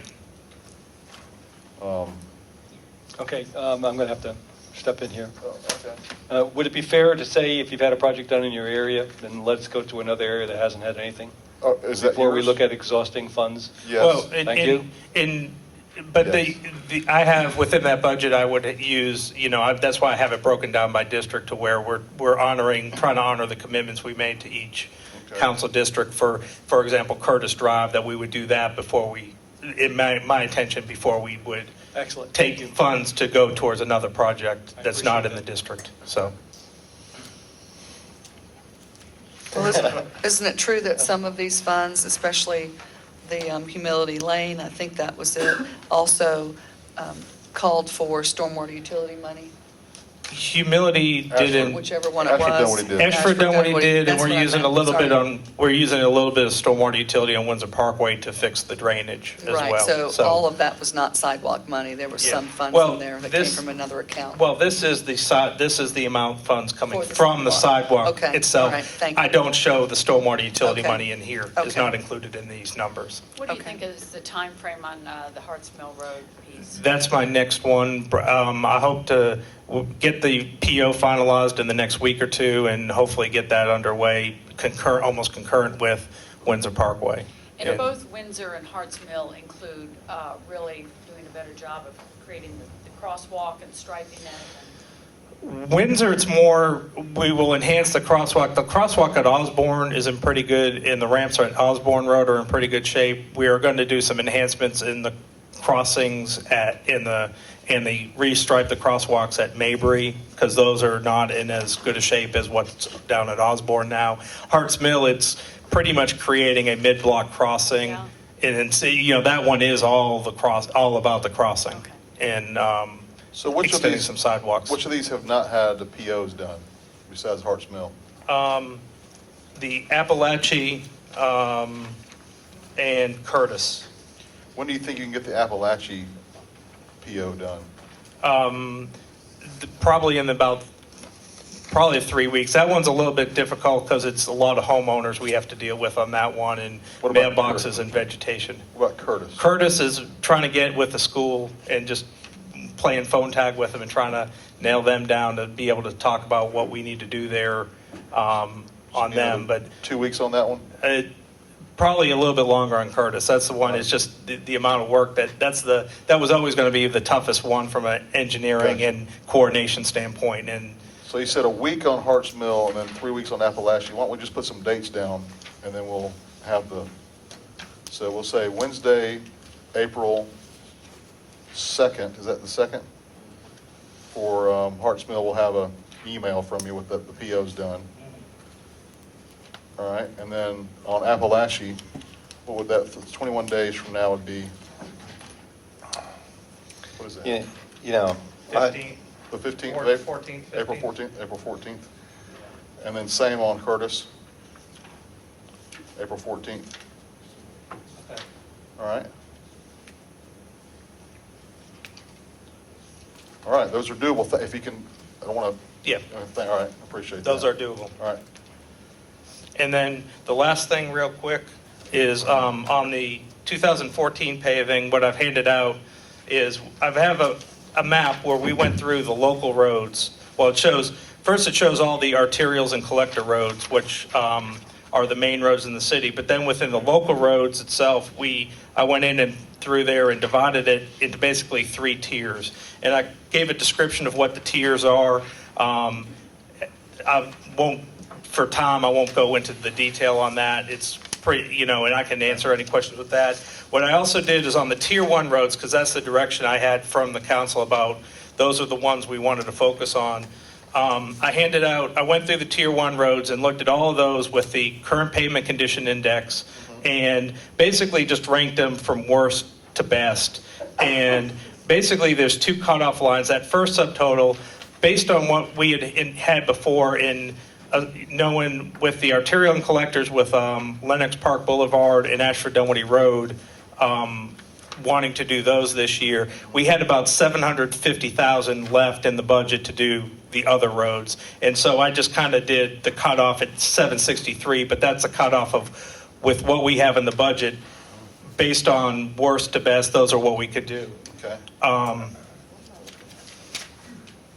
Tier 1's including state routes, arterials, and collectors? No, we have a separate one for arterials and collector. Okay. I mean, the arterials and collectors we're looking at doing this year are that section of Ashford Dunwoody Road from Harts Mill to Johnson's Ferry and Lenox Park Boulevard. But these are within the tier 1s. After you take those 2 roads and the $200,000 we're doing now, we have about $750,000 left in the budget, and that's what those are. The other ones would be the next level of, basically I did a cutoff of a pavement condition index of 60. Anything above 60, I didn't go to the level of doing a cost because those are kind of, not, we wouldn't get that far down the list, but it just gives you an idea of where we are with the next level of Tier 1 roads, whether that's 2014 money or next year, or how we, for planning purposes for the coming Why years. are- So I'm confused. What roads are we planning to pave in 14? Well, right now. Where's that list? It'd be this, basically, my recommendation would be this list here that I'm handing out, plus The green the plus green. blue? The green.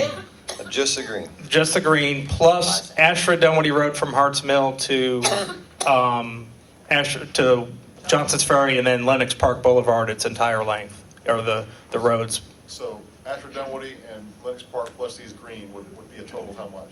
2.2 with the 5 roads we're doing under the 2013, a total of 2.2 million, which is what we have What are budgeted. those 5 rows? Dunwoody Place, Pamela Drive, a section of Etowah, I think Haven Brook Court, and then Stratfield Circle Stratfield Drive. Drive. Stratfield Drive from Ashford Dunwoody to Stratfield Circle. Not the whole Stratfield Drive, but just that to that first intersection. Okay. Which those are about $200,000 total. So 2.2 gets us the 2 Ashford and Lenox, and the 5 from 2013. And plus the green. these 5. All right, and then the blue would be just wish list. Wish list, if some of these estimates come in lower, we could go to the next road down the list, or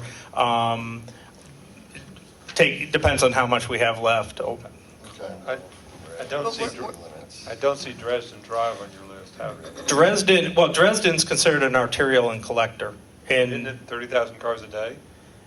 Yes, but the arterials and we're trying to split the money between the arterials and collectors and the local roads. I mean, we could do Dresden Drive, but then we would pretty much exhaust all our money with just the 3 roads: Ashford, Dunwoody, Lenox Park, and Dresden Drive.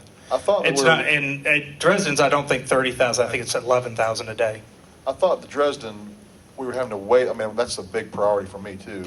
That we're having to wait because of the construction that's still going on there, and there's There's a section from Fernwood to Caldwell that could be paved and get rid of the bulk of the problem. Yeah, although I know we are still waiting some on the apartment complex, and we actually are looking at, there's a stormwater issue there. There was a plate and a dip. The plate was a water issue with DeKalb that DeKalb should have already fixed. I haven't looked this week to see if they did it by last Friday like they said they were. They hadn't. The dip in the road is caused by sinking over a storm drain pipe, and where Carl is actually already starting to look at that to see what we need to do for a storm drain. It's going to be a major potential storm drain repair. So from that standpoint, we probably wouldn't be ready this year to do Dresden Drive anyway. That would be probably a top candidate for the 2015 paving. I can tell you, that storm drain on Dresden Drive in front of those new apartments is getting worse and worse by the day. I mean, that one is really starting to, What can we do cars are about that? down to 5 miles an hour.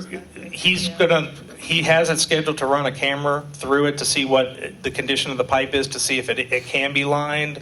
But if we can't line it, then the option we have to look at is to dig up and replace the pipe. And it's a major effort. And it extends not just under Dresden, it actually extends up through the parking lot of the church, which has a sinkhole developing underneath it, and actually even a little bit into what is, I guess, Parkside Park area. Is there anything we can do this year to ameliorate some of the problem? Yeah, that's what Carl's looking to do, that as I think under this year's stormwater utility budget. The road. The road.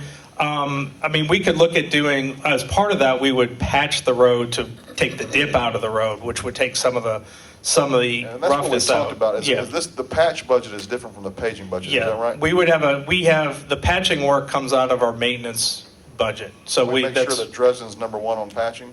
We will. What we're doing is we're identifying specific areas. It's not necessarily, we won't take a whole road. We'll take, if we have a spot on Dresden that's really bad. I know one of the areas we're looking at is Star Drive. There's a big patch we need to do there, which is really bad. So. I would just like to ask again, though, can we make sure that Dresden is the one of the, because that's it's a busy road and needs to be. I just think. Yeah. I agree.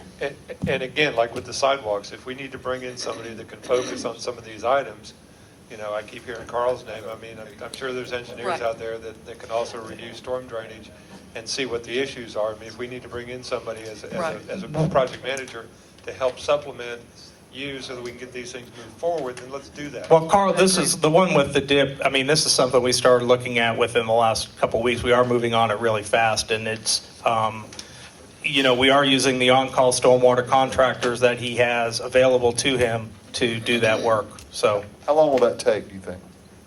to make the repair, No, to get the assessment?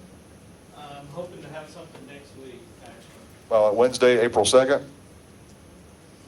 I can shoot for that, I should have something. Why don't we just shoot for Wednesday, April 3rd then? It'll be Thursday, April 3rd. Let's just have that as the deadline, then we'll have it done by then, and you can give us an email or just a report by email, if that's okay.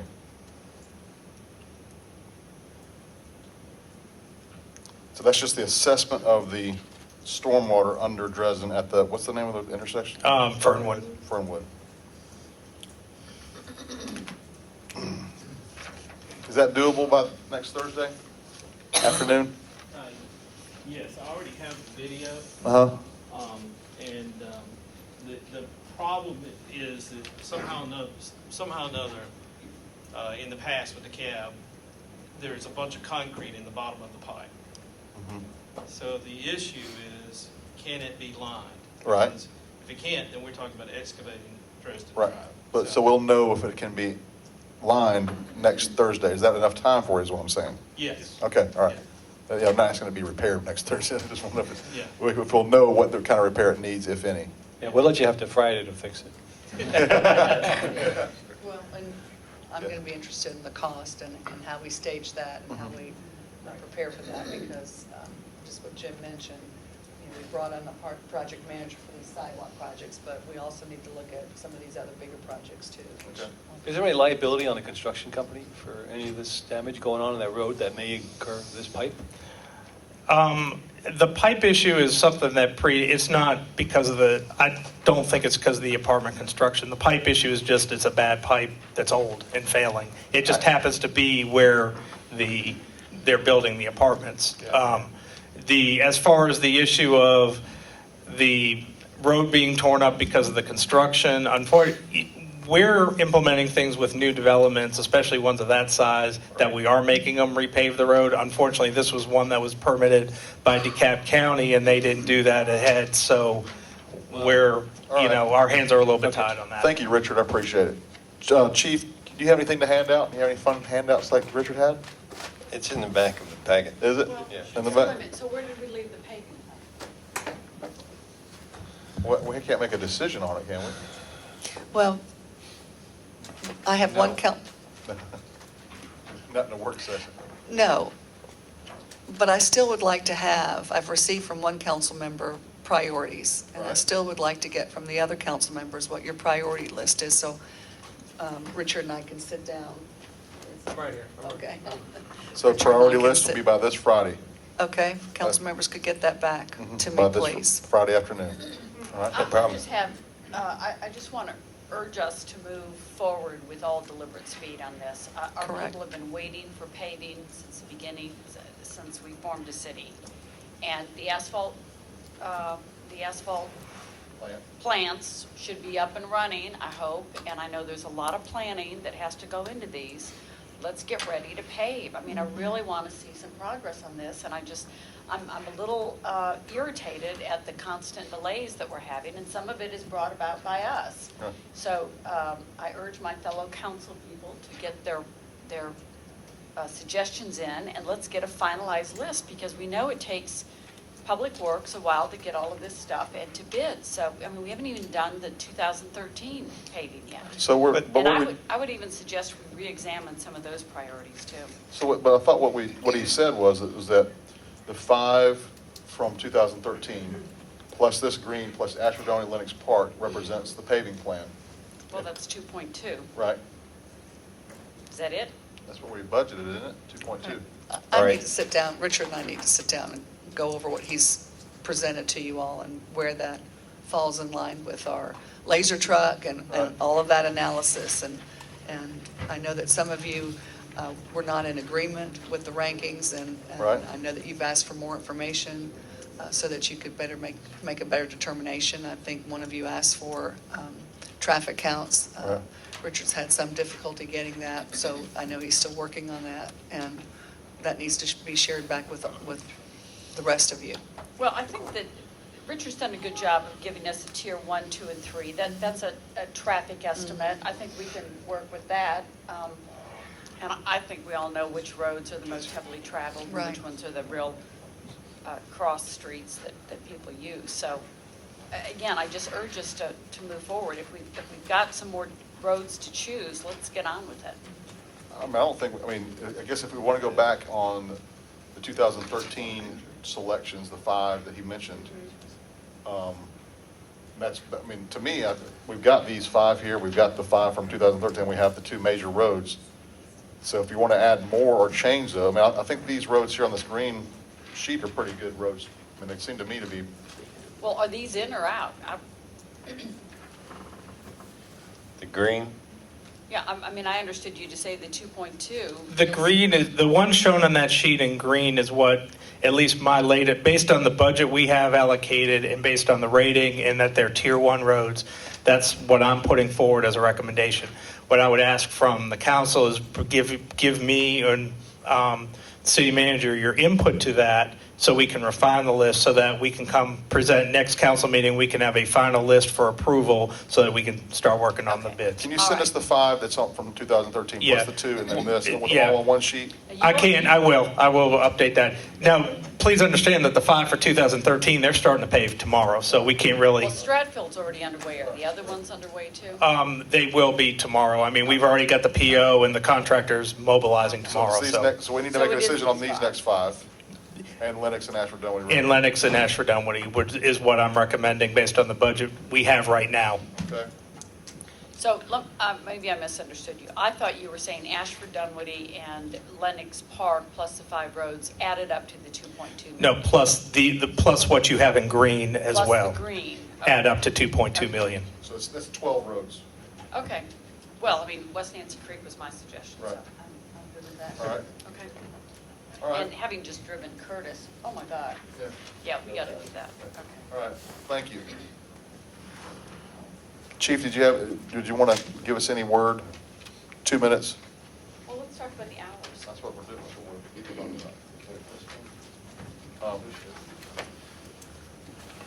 Everything I gave you is pretty much self-explanatory. We did do some extra enforcement just this past week with the Department of Revenue. And just to give you an update on that, we had an anonymous tip that El Tropicana had illegal gaming machines in there. Department of Revenue went in there, actually found a number of machines without licenses. They were charged $775 on the spot. We did compliance checks for underage alcohol serving. We found two places that did that. That was Rush and Don Polo. Now, Don Polo, that's the 3rd violation we've had in the past 3 months. So they're going for the alcohol board?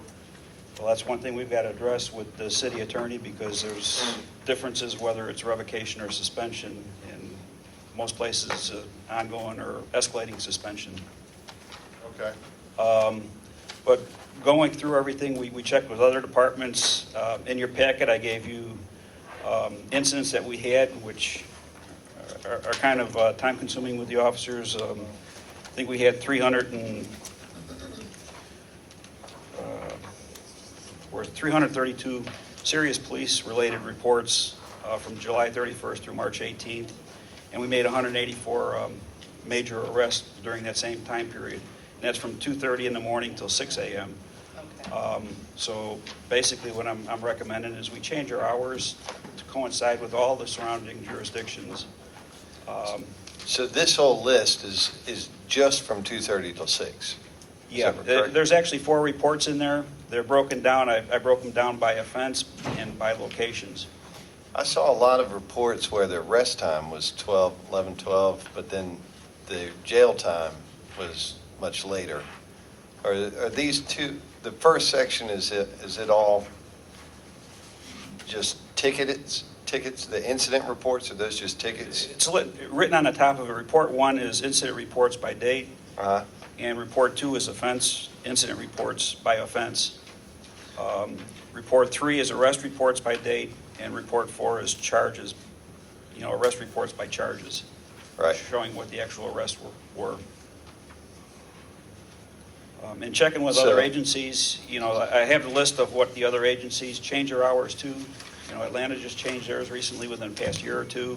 Sandy Springs changed theirs. Yeah. And talking with their chiefs and actually with other officers, they said their calls for service went tremendously down. Just this past weekend, not this one, the prior one, we were actually out on a special detail. Myself and the deputy chief worked till I think 2 or 3 in the morning. We had 11 cars broken into. What some of the lounges and the restaurants are doing is actually using other parking lots. They were overflowed. We heard they were charging. We couldn't find that ourselves. But we had 11 cars broken into, and we had 3 pedestrian robberies just from the influx of people coming from other areas. I just want to make sure I'm understanding. I see the top of the report, 02:30 to 6, and then the hour occurred on the first page. If you got, 4 from the, or 5 from the bottom, it's 00:40. That'd be 12:40 a.m., if that's correct. You got one about 10 higher than that at 1 a.m. What I did is that's when we took the report. This is probably when it occurred. It's got hour Oh, occurred. so hour occurred. Yeah. Is Versus there when we any took way the to report. Yeah, I could actually throw another. run it column on in that there. one? Well, I just want to make sure that I'm. But that's I mean, when we're actually responding out to those locations. The hour occurred is. Doesn't is the- necessarily mean when we're called. I mean, we have So- armed robberies that people delay their call to us by Right. 40 minutes or so. So your call time would be between the 2:30 a.m. and 6. I'd prefer to see it as the actual when the crime occurred from 2:30 to 6. I think that's representative of, even if you close the bars at 2:30, then you're still going to have a lot of these crimes occurring at 12 midnight.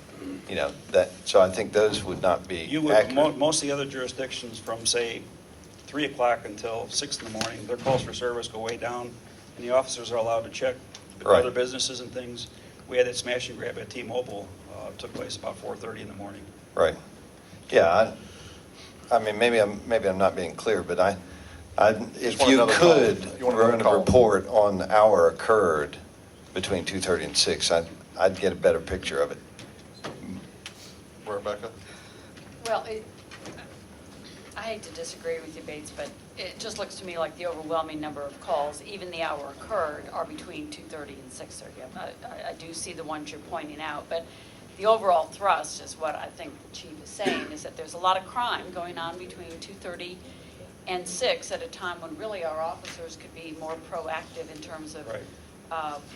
checking businesses, checking homes, checking, keeping our citizens safe. And we are seeing an influx of people for last call coming from other jurisdictions to ours. So to me, the only discussion is what time do we like? The chief has done a good job of giving us these other hours that our neighboring jurisdictions close. My question would be, for instance, in Atlanta, the close time is 2:30, but I think that's 2:30 last call and 3 o'clock closing. At least that's what the clubs advertise. It could be, this is basic information that we got, the secretary got this for us. So But the other thing we like to do is standardize the times too, because. Across the board, Yeah, because that's across the way too board, difficult. with the exception of maybe Sunday, because state hours require you can't serve before 12:30, so. that would have to be- I personally think that we ought to get in line with at least Buckhead and do I think it's a 2:30 last call, 3 o'clock closing. That would not change the hours on the weekend for what our clubs currently have. It would be a 1-hour change during the weeknights, and I think could help at least start to eliminate these other problems. Now, we do know that Chamblee closes, well, it says 1:55. I don't know if they actually close in by 2:30 or so. They actually do, and some of the establishments, like Tom Brookhaven, that's basically closed down by 1 o'clock. Right. Sandy Springs closes down at 2.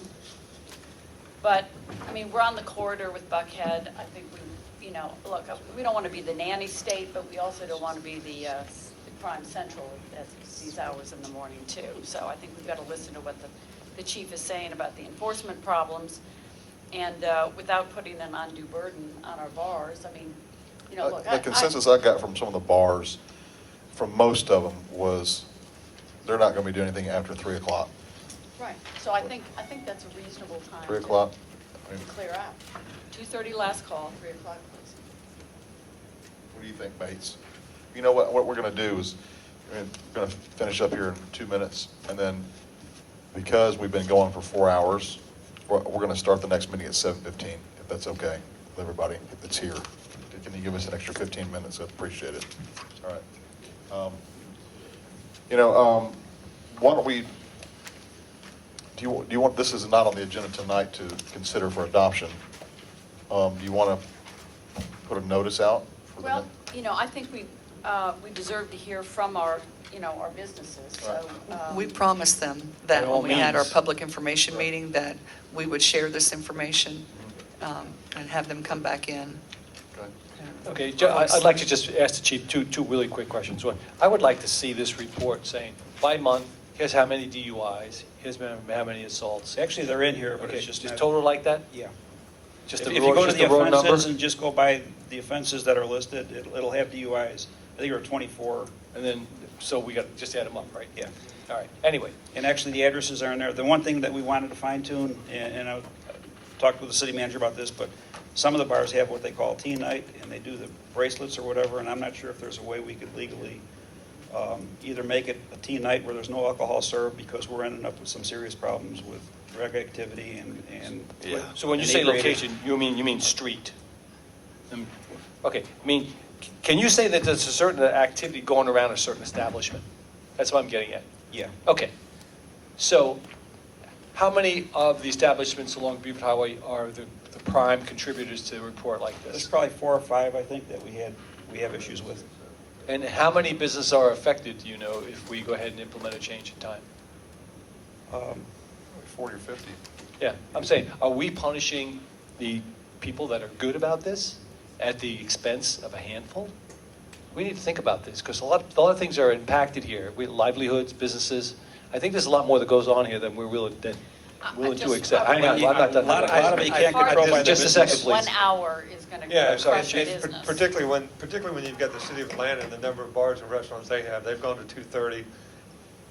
There are not that many bars and restaurants that have gone out of business. in the city of I'm Atlanta. not just saying that we shouldn't do this. I just think we really need to think about it. That's all I'm putting out. We have been. Well, yeah, it doesn't sound like that's the way it's moving here tonight. I gotta be honest with you. I may have an opinion, doesn't mean I'm not We're not voting on open. anything tonight. But a lot of it doesn't pertain to the exact establishment. What I'm saying is a lot of it goes out into the streets. That's why we ended up with. Why don't we put this smash grabs. on work session for a top on the agenda? We'll just do that, all right? All right, is there a motion for adjournment? I move we adjourn work session. And I second. All right, any discussion? All in favor of adjourning the work session? Please signify by saying aye. Aye. All right. We'll be back at 7:15.